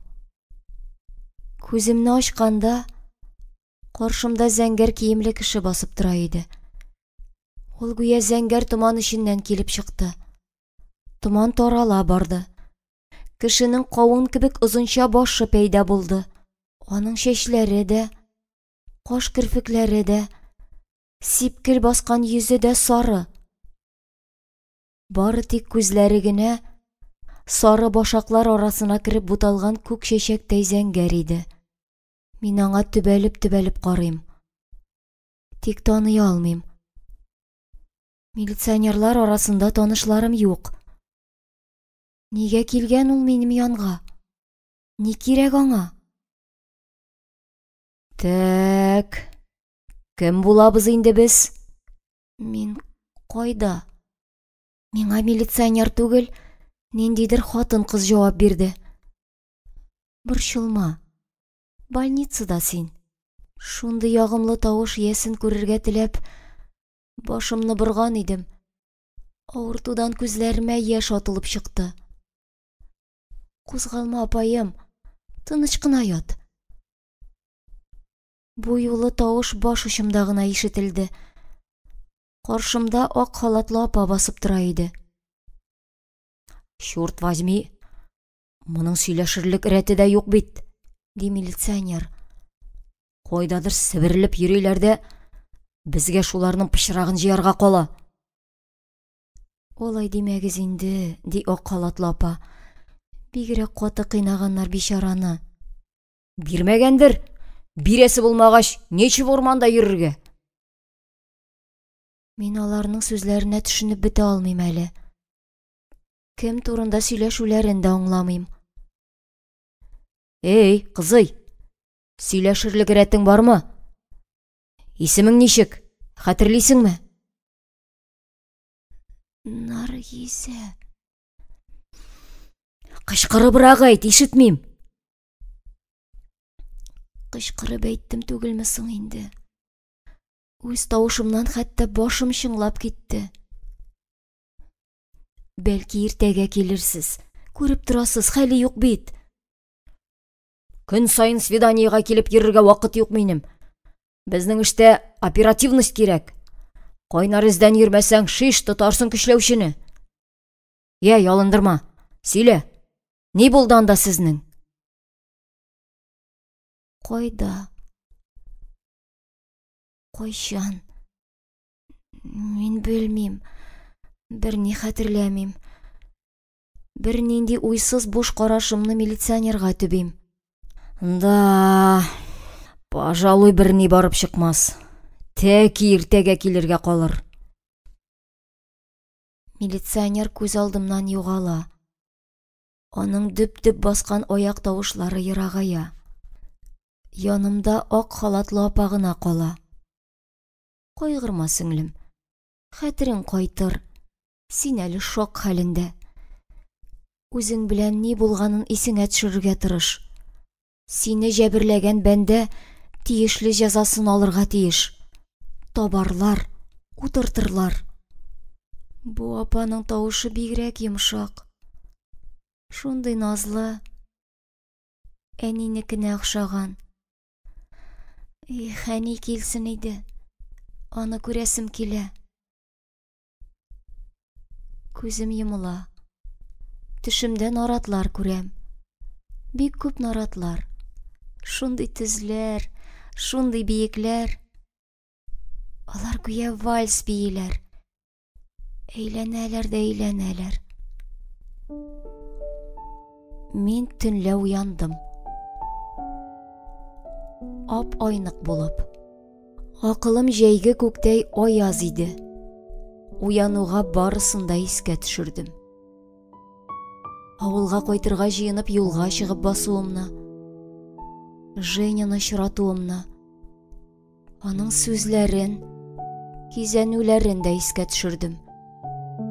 Тик ничек больницага килеп эләккәнемне күпме тырышсам да исемә төшерә алмадым. Сорау алырга килгән милиционер да, аның сүзләре дә хәтеремдә яңарды. Уйлап ята торгач аңладым. Женя мине кыйнаган гына түгел, аңсыз хәлемдә көчләгән дә. Кара эшен башкаргач ташлап китеп барган. Кемдер мине табып алган, больницага китергән. Мөгаен шулай булгандыр. Хәлләр шәптән түгел. Иртәгә кабат көнбагыш башлы милиционер килер. Үзенең мәгънәсез, оятсыз сорауларын яудырыр. Мин аңа барысын да сөйләп бирергә тиеш. Аннары суд булачак. Аннары инде миңа төртеп күрсәтәчәкләр. Менә бу бичара кызны мәсхәрә иткәннәр. Аны хәзер кем кияүгә ала инде? Имескин диячәкләр. Хәбәр авылга да кайтачак. Мидхәт кызы ятка калган. Җәй буе чапкан урысы көчләгән икән. Парторг кызлары да фәрештә түгел. Үз баласы шундый булгач, башкаларны өйрәтеп йөрисе дә юк. Авыл егетләрен санламый кәперәеп йөрсәң, менә шулай була ул. Һәм башкалар. Безнең авыл апаларына гайбәт өчен җим генә бир. Ачкыш балалардай авызларын ачып йотарга гына торалар. Кеше кайгысы кем өчендер күңел юанышы. Әбиемә хәтле, теләгәнеңне алдыңмы? Мәсхәрәгә калдыңмы дип мыскыл итәр әле. Кифаясы да тыштан кайгырган булып кыланса да, эчтән генә сөенер. Менә бик борын күтәреп йөргән идең дә, акылга утырттылармы дияр. Гайбәте бер хәл. Минем язмышым җимерелде әле монда. Бу хурлык белән ничек яшәрмен? Киләчәгемнең кояшын урладылар. Үтәр сукмакларыма гөл түгел, көл сибелгән. Бәхеткә илтер күперләр янган. Бер нинди суд булмаска тиеш. Качарга, каядыр китеп югалырга кирәк. Минем кем икәнне белмиләр. Янымда документларым юк иде. Саклык кассасында азмы күпме җыйган акчам бар. Шуларны алырга да, даның дөньяга таралганчы, бу шәһәрдән чыгып таярга кирәк. Еракка китәргә. Минем бер генә барыр җирем бар. Ул майлы су.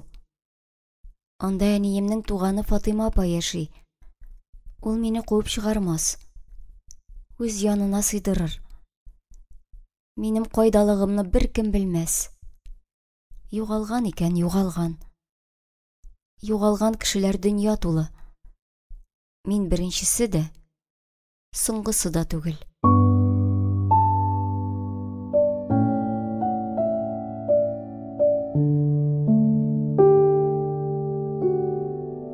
Горбачев илне таратып бетерә итте диярсез. Россиягә Иван Грозный, Сталин кебек каты куллар кирәк. Безнең халык кайышка өйрәнгән ул. Ялкау урысны башкача тыңлатып булмый. Бу интеллигент илне таратачак. Баш аягы белән Америка алдына китереп салачак. Факт шулай булачак. Безгәме соң инде демократия? Киет. Урыска эчәргә булсын. Горбачев аның көн-төн суыра торган тәмле сускиен тартып алды. Анти-алкогольная компания имеш.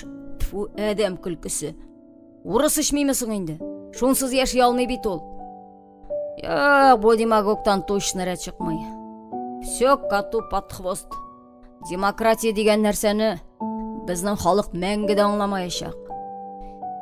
Илдә бардак башлана, мин әйтте диярсез. Факт шулай булачак. Брежневта бузау булды, халык урлашырга өйрәнде. Хәзер күпшим бардак булачак. Сталин кирәк, Сталин! Аскы якта зур кырсагын кычаклап, бер туктамый маңгай тирен сөртеп утыручы абзый баядан бирле лыгырдый да лыгырдый. Бер колагымда аның тавышы чыңлый, икенчесендә поезд тәгәрмәчләре тукылдый. Тыка-тыка, тыка-тыка. Абзый каршында уйлы карашын тәрәзәгә төбәп, ырчык кадәрлегенә бер әби утыра. Тыңлыймы ул бу тел бистәсен, аңлыймы, белмим. Абзыйның бер олау сөйләп ташлаган сүзләренә ни кушылмый, ни каршы дәшми. Тегесе туктарга уйламый да. Һаман үзенекен такылдый. Туйдырып битерде инде. Каян гына шундый мәгънәсез юлдаш туры килде. Баядан бирле йокламакчы булып азапланам. Башымны мендәр белән дә каплап карадым. Файдасы юк. Бер кирәкмәгән сүзләр әллә каян саркып керәләр дә, шишара кебек башыма коелалар. Ярыйла, мин өске киштәдә ятам. Тел бистәсе каршында утыручы мескен әбигә Ходай ярдәм бирсен. Бердән бер тыңлаучысының битарафлыгына, үзенең акыллы, дөрес сүзләрен күтәреп хуплап алмавына абзый үртәлде. Бабуля, син саңгыраумы әллә? Дип сорады. Миңа кызык булып китте. Шыпырт кына үрелеп аска карадым. Әби аның соравыннан битәр тынып калуына гаҗәпләнде бугай. Карашын иренеп кенә юлдашына күчерде дә, гаепле елмаеп куйды. Не понимает бит. Не понимает, да? Ну, народ, стадо баранов. Поймешь, но поздно будет, старая карга, дип сукрана чыгып китте абзый. Хәзер инде әбинең теле ачылды. Уф, Аллага шөкер. Әллә кайчан шулай кирәк иде. Кеше мингрәтеп утырасың монда. Синең Горбачевыңнан башка да кайгым биткән ди. Миңа димәгә ич укынышы бетсеннәр. Яшисен яшәгән инде. Кем булса да гади халыкны кайгыртмый барыбер. Безгә гомер буе нужа куарга. Эй, Алла. Кысыр хәсрәт белән башымны катырып утырмаса соң. Әби белән без поездга Куйбышев каласында утырдык. Аны бик акыллы, кырыс кыяфәтле улы белән килене озатып калды. Мәңгегә аерылышкан кебек бик озак хушлаштылар. Ике тарафтан да бәйнә-бәйнә үгет нәсихәтләр бирелде. Әнкәй, зинһар теләсә кемгә ышанып ияреп китә күрмә. Миңлегөлнең килеп каршылавын көт дип кат-кат кисәтте улы. Беләм, улым, беләм. Юл йөргәнем бар. Балачага түгел. Минем ише карчыклар кемгә кирәк? Үзегезне саклагыз. Әлбирт соңлап йөрмәсен. Бандитларга ияреп китәр дип котымыша, диде әби. Минем кыяфәт тә бандитларныкыннан ким түгел иде.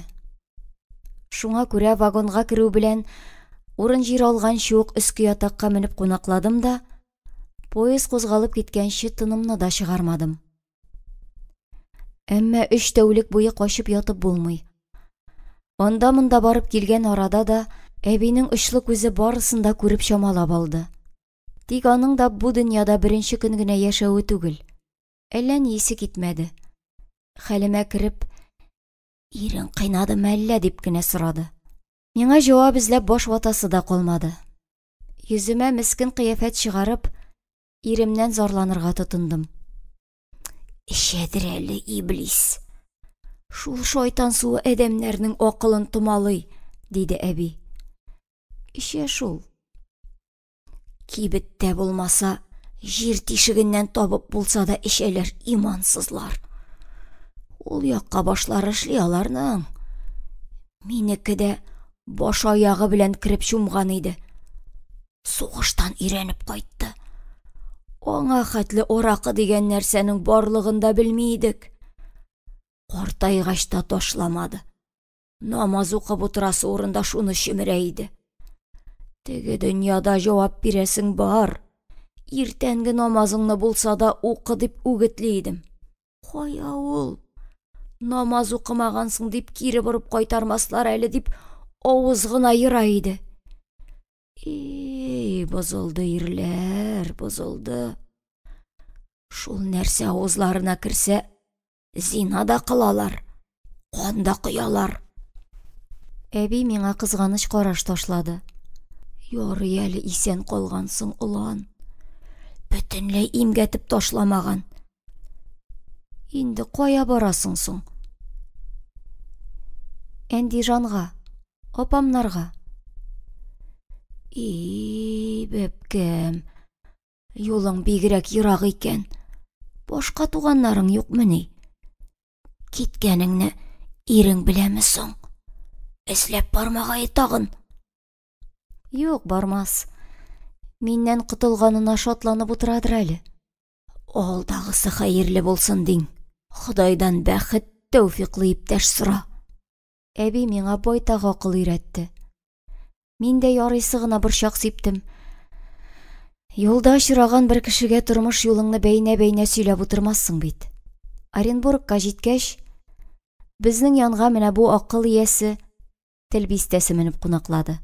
Салават күперенең барча төсләре белән бизәлгән нурлы йөземне моңа күрсәтмәс өчен, мин тизрәк ятагыма менеп пустым. Урысча сөйләшүенең рәте чираты булмаган әби дә телен аркылы тешләде.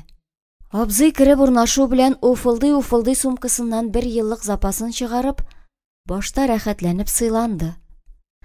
Булай да мул корсагына 1 бөтен кыздырган тавык ите, 3 күкәй, 2 помидорны озатты. Аннары аларны 2 шешә сөт белән юдырып төшерде. Моның хәтле дә күп итеп, моның хәтле дә тавышланып, бөтен вагонны дер селкетеп ашаган кешене күргән юк иде әле. Авызын шапылдатканы хәтта тәгәрмәч тавышларында күмеп китә. Тамагы туйгач, абзый киерелеп утырды да күңелен бушатырга кереште. Сәгать буе нутык сөйләде. Биредә үзенә сукланучылар, акыллы сүзләрен хуплаучылар табылмагач, безнең бәхеттән башка буш колак эзләргә чыгып китте. Тавышы башыма капты чистый. Мәгънә белмәсә дә белмәс икән. Әби үз алдына мыгырдана урын җәйде. Теге җафа әйләнеп кергәнче ятып калыйм дигәндер инде. Колагымда бер генә тавыш яңгырап калды. Тыка-тыка, тыка-тыка. Бысына түзеп була. Бишек җыры кебек йоклата торган бер төрле көй. Тирбәлә тыңлап барасың. Йоклыйсы иде тизрәк. Биразга булса да баш авыртуы онытылып торыр иде. Сызлап та куя. Женя сукканнан гына булай булмас. Йыгылганда берәр каты нәрсәгә ныклап бәрелгәнмендер мөгаен. Аллам. Канга батып, аңсыз яткан кешене мыскыл итәр өчен бөтенләй җансыз, кансыз булырга кирәктер. Шит ил видикларын карый, үзе дә маньякка әйләнгән мәллә ул. Башта ук шулай рәхимсез булган. Яхшы булып кыланган гынадыр дип уйлыйсым килми. Әллә үземнең сукыр бер катлы булуымны, ялгышымны таныйсым килмиме? Юк. Андый дөрфа түгел иде Женя. Бөтенләй башка. Шундый ягымлы, назлы иде бит. Аның белән үткәргән көн кичләрем күңелдә шундый матур истәлек булып калды лабаса. Югыйсә шулай üzülеп сагыныр идемме? Язмыш имеш. Аллаһ Тәгалә авылына кайтырга чыккач, Наргизәне чиратсын да тотып кыйнасын, мыскыл итсен әле дип, юлыма Женяны чыгармагандыр бит. Ул минем тәкъдир китабыма шул күрәчәкне язып куйды микәнни? Юк, булмас. Ходай шул хәтле мәрхәмәтсез түгелдер. Минем аңа ни зыяным тигән? Иксез-чиксез дала буйлап поезд алга ашыга. Туган авылым, якыннарым белән бәйләгән җеп, алардан ерагайган сайын тартыла барыр да, бөтенләй üzülер инде. Үткәннәремне мәңгегә яндырып китәм. Кире кайтмаска дип китәм.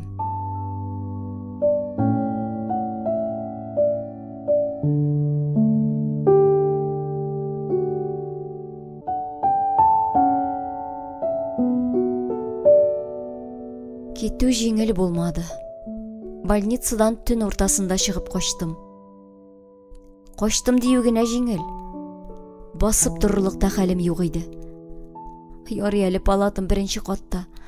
Дежур врач медсестраның күзенә чалынмас өчен тәрәзәдән генә чыгып шылдым. Тулай торакка кайтып җиткәнче әллә ничә тапкыр туктап хәл алырга туры килде. Төнлә куркынычта бит әле. Башымдагы оппак бинт светофор уты сыман әллә кайдан балкып күренеп тора. Бер ишек алдында яшьләр ишеп гөрләшеп утыра иде. Көләргә үртәргә тотындылар. Карагыз әле, рәк йөри. Рәкләргә авы иштырырга кирәк. Тулай торакка кайтып җиткәндә таң беленә башлаган иде инде. Җебезәрлектә хәл юк. Тизрәк керәсе дә урынга гына авасы. Тик бу вакытта Тулай торак ачык була димени. Бикләгәннәр әлбәттә, кем мине көтеп утырсын. Вакытыдагы апага бу килеш күрнәсе килми. Аркамны салкын диварга терәп чиремдә хәл җыеп утырдым да Тулай торакка беркемгә сиздерми керү юлларын эзләп киттем. Ирләр бәдрәфенең тәрәзәсе ябылмаган булып чыкты. Тәмәке исләре урамга чаклы аңкып тора. Кысыла шуннан керә башлаган идем. Эчке яктан кемдер тартып кочаклап алмасынмы? Куркудан котым калмады. Карасам, каршымда исерек бер егет чайкалып басып тора. Телен көчкә әйләндереп, «Смелая девушка», диде. «Кому это ты в гости собралась, душечка? Не ко мне ли?» «Ярдәм ит, зинһар. Мине кыйнадылар. Тик беркемгә әйтмә». Егет бармагын иреннәренә китерде.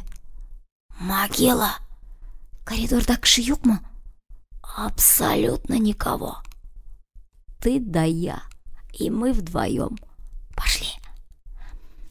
Әкрен генә басып, 3нче катка күтәрелдек. Икебез дә чайкалабыз.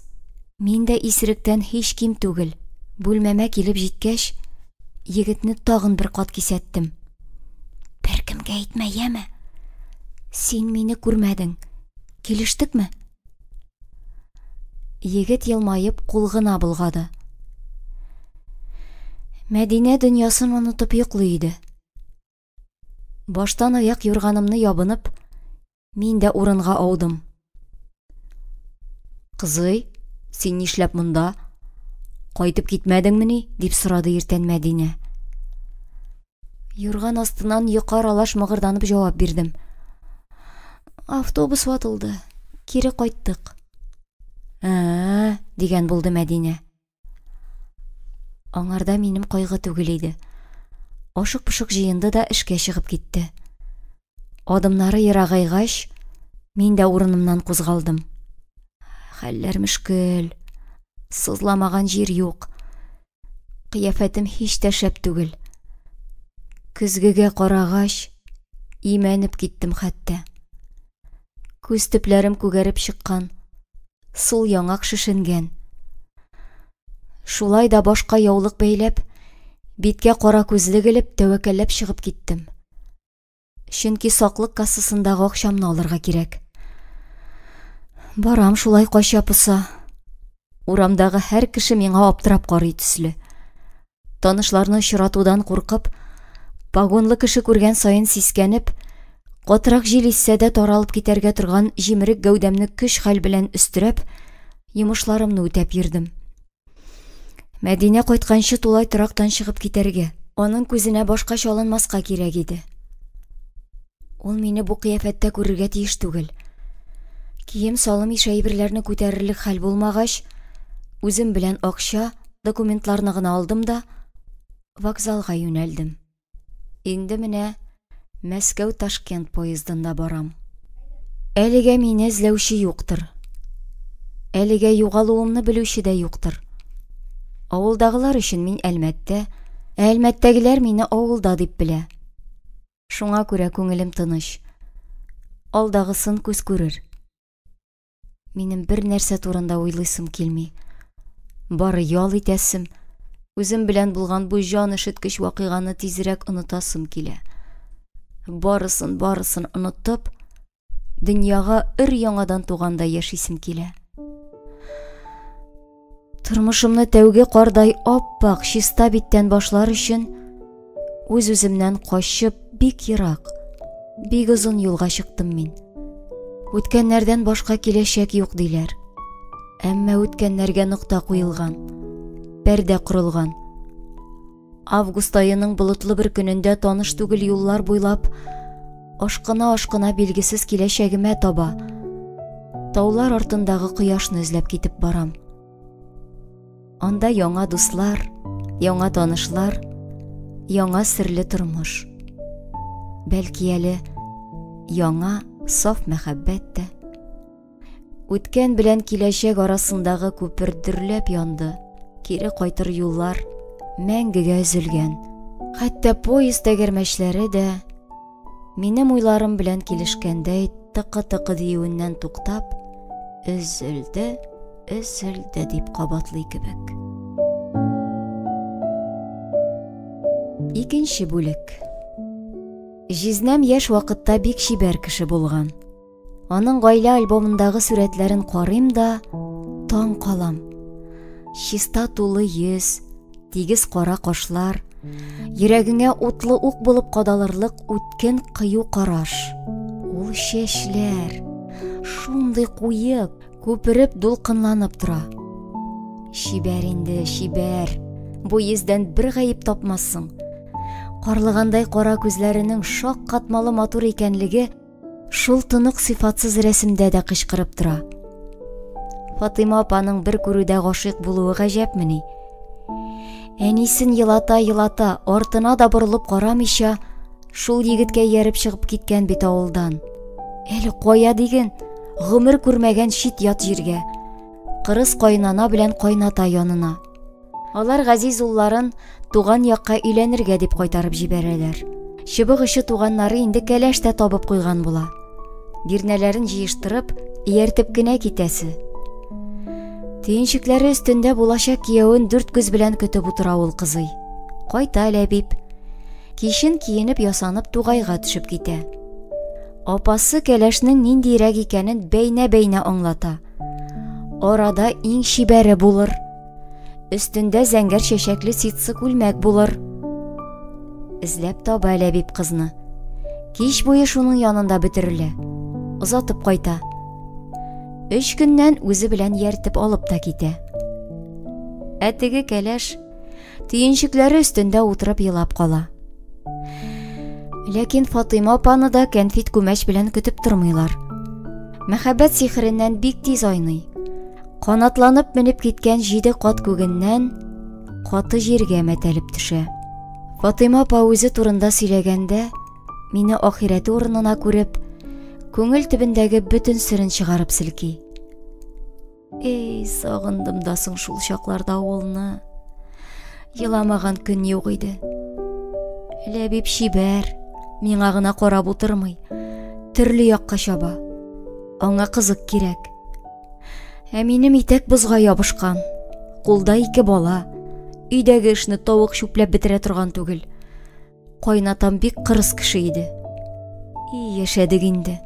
Ничекләр түзеп бетелгәндер. Яшьлек белән генә сизелмәгәндер. Хәзер кайнана да, кайната да юк. Үзләре салган 40 хәтле йортта өчәү яшәп яталар. Ләбип абый сүрәттәге егеткә бөтенләй охшамаган. Гүя ул матур йөзне кемдер кыра-кыра кайырып алган да, аның урынына бака тиресе ябыштырып куйган. Җир астында кояш күрми эшләгәнгәме, әллә эше зыянлы булгангамы? Мин белгән шахтер абыйларның күбесе әллә нинди гайре табигый яшькелт кара шадра йөзле. Җыерчык өстендә җыерчык. Ләбип абый картларча бөкрәеп, иңнәрен җыерып йөри. Ул гадәте дә эше белән бәйледер мөгаен. Җир астында күкрәк киереп, борын чөеп йөреп булмыйдыр шул. Ә Фатыйма апа һаман матур әле. Үзен бик карап, тәрбияләп кенә тора. Витаминнарны учлап ашый. Аның файдасы турында сөйли, минем башны да катырып бетерде. Югыйсә, тимә дару эчкәнче рәхәтләнеп яшелчә җимеш аша. Әллә каян эзләп йөрисе юк, тулып ята бит. Карбызлар аяк астында тәгәрәп йөри. Өрек алмалар җылы кояш астында изелеп пешә. Өздә рәхәтләнеп сыйлан, сатып аласы юк. Бакчага чыксаң, киерлеп басарга буш урын тапмассың. Ни кызганыч булса да, Агачтан кыйылган җиләк-җимешне изеп таптап йөрергә туры килә. Монда бик тырышсаң да ачка үлеп булмыйдыр. Ризык үзе синең арттан йөри. Мин дә тауларга карап кына утырмыйм анысы. Бер атнада кунак булмый торып эшкә урнаштым. Дөресе, Фатыйма апа урнаштырды. Үзе эшләгән җирдән бер нинди мәшәкатьсез медицина тикшерүе үткәнгә белешмә алып бирде дә, балалар бакчасына тәрбияче итеп кертеп тә җибәрде. Мондагы халык Россия белән чагыштырганда гадиерәк, җиңелрәк яши кебек. 1000 төрле инструкция кагыйдәләр белән баш ватмыйлар. Бары сум тәңкә әфәндегә генә кадер хөрмәт зур. Акча янчыгын калынрак булган сайын, юлың киңрәк, сулышың иркенрәк, карашың кыюрак була. Бу ышанычлы иптәшләр белән барча ишекләрне дә аяк тибеп ачасың. Мин моны Әндижанга килеп төшкәч тә аңлаган идем. Автовокзалга кереп кассадан билет алдым да, автобусны игълан итүләрен көтеп утырам. Кузгалыр вакыт җитте. Тик белдерү фәлән биргәннәре ишетелми. Аптырагач, урамга чыгып үземә кирәкле автобусны эзләргә керештем. Карасам, бу инде кузгалып китеп тә бара. Кулымны силти-силти билетымны күрсәтеп туктаттым моны. Этелә-төртелә кердем. Автобус тулы халык. Минем билетка сугылган 27нче урында башына чуклы-чуклы чуар яулык бәйләгән, түгәрәк йөзе кояшта янып каралып беткән бер үзбәкме, кыргызмы апайы киерелеп утыра. Бер катлау ул баласы. Телемне әрәм итеп әйткән булам бит әле. Имеш, ялгыш утыргансыз. Сүземне дәлилләп, минем урын бит бу дип билетымны күрсәткән булам. Кирфеген дә селкетмәде апай. Юл хакын шоферның үз кулына тоттырмыйча, кассага, хөкүмәткә түләү бер дә килешә торган эш түгел икән монда. Кеше рәнҗетү була икән. Ләкин мине аңлаучы, яклаучы табылды. Нәрсә теләрәм итеп торасың ул тискәре ишәккә? Билетың кулыңда лабаса. Куып төшердем, менеп утыр үз урыныңа. Аларны башкача җиңеп булмый. Туйган инде мондагы аңгыра халыктан. Сарык көтүе белән бер алар. Җирән чәчле, мунчала кашлы бер ир әйтте моны. Аның тупаслыгына хәтта мин шаккаттым. Кыргыз хатыны тәрәзәгә карап тыныч кына утыруында булды. Әллә ишетмәде, әллә аңламады, әллә ишетеп тә аңларга теләмәде. Күренеп тора, Россиядән килгәнсең. Яңа кеше мондагы тәртипләрне белми әле. Мин 20 ел шул кыргыйлар арасында шиләнәм инде. Дәшмәсәң башыңа менеп утыралар. Татардан да яман халык. Шул сүзе белән пычаксыз суйды да куйды. Утлы табага төшкән су тамчысыдай куырылып сискәнеп киттем. Кара ни ди бит? Татарлар яман булып нишләгән әле? Безнең халыкның моңа ни зыяны тигән? Бу бәндәгә бик нык ачуым килде. Бер сүзне күпме чәйнәргә була инде. Ул дәшмәвемне килешү дип уйлады бугай. Бөтен салонны яңгыратып сукрануын дәвам итте. Урыс килеп күзен ачмаса, ишәк кебек шыртымана булып хәерчелектә яшиселәр иде. Заводлар төзедек, укыттык, эшкә өйрәттек, кеше иттек тә, хәзер көпрәеп йөриләр. Яхшылыкны аңлый торган халык түгел булар. Карасин бу чурканы, атасын үтергәнме? Рәхмәт әйтәсе урынга кан дошманы күреп акая. Юри идиот булып кылана алар. Яши күрерсең әле үзеңдә, үзәгеңә үтәрләр. Җебеп торма, куып төшер бу чүпрәк башны урыныңнан. Мин дәшмәдем. Гауга оештырасым килмәде. Үз өемдә түгеллә, беркем чакырып китермәгән кунак кына. Кунак икәнсең, тыйнак бул. Хуҗаларны хөрмәт ит. Шуңа күрә җирән чәчнең туйдыргыч монологына бер кирәксез җанҗалга тизрәк нукта куярга теләдем. Утырсын, олы кеше бит. Мин басып та барырмын. Ерагыра түгел түзәрбез. Ләкин абзый тынычланмады. Үз сүзе аста калганга гәрләнеп, агулы угын миңа күчерде. Мыскыллы тавыш белән: "Башка җирдә телең озын бугай. Матур чырайыңа фингалны юкка гына утыртмаганнардыр" дип бәйләнергә тотынды. Шул чак безнең күңелле әңгәмәгә салонның алгы ягыннан яңа тавыш кушылды. "Җитте инде, Аркаша. Һәр көнне бер балык башы. Кем сине монда чакырып китергән? Ошамаса кит тә бар, кем тота? Ашудан буылып инфаркт белән егылмагайың. Ни хикмәт? Аркаш абзый әлеге ирнең сүзенә бик тиз буйсынып башка дәшмәде. Мин аның эч пошыргыч тавышыннан котылуыма сөенеп, тәрәзәгә борылып бастым да юл буйларын күзәтеп бара башладым.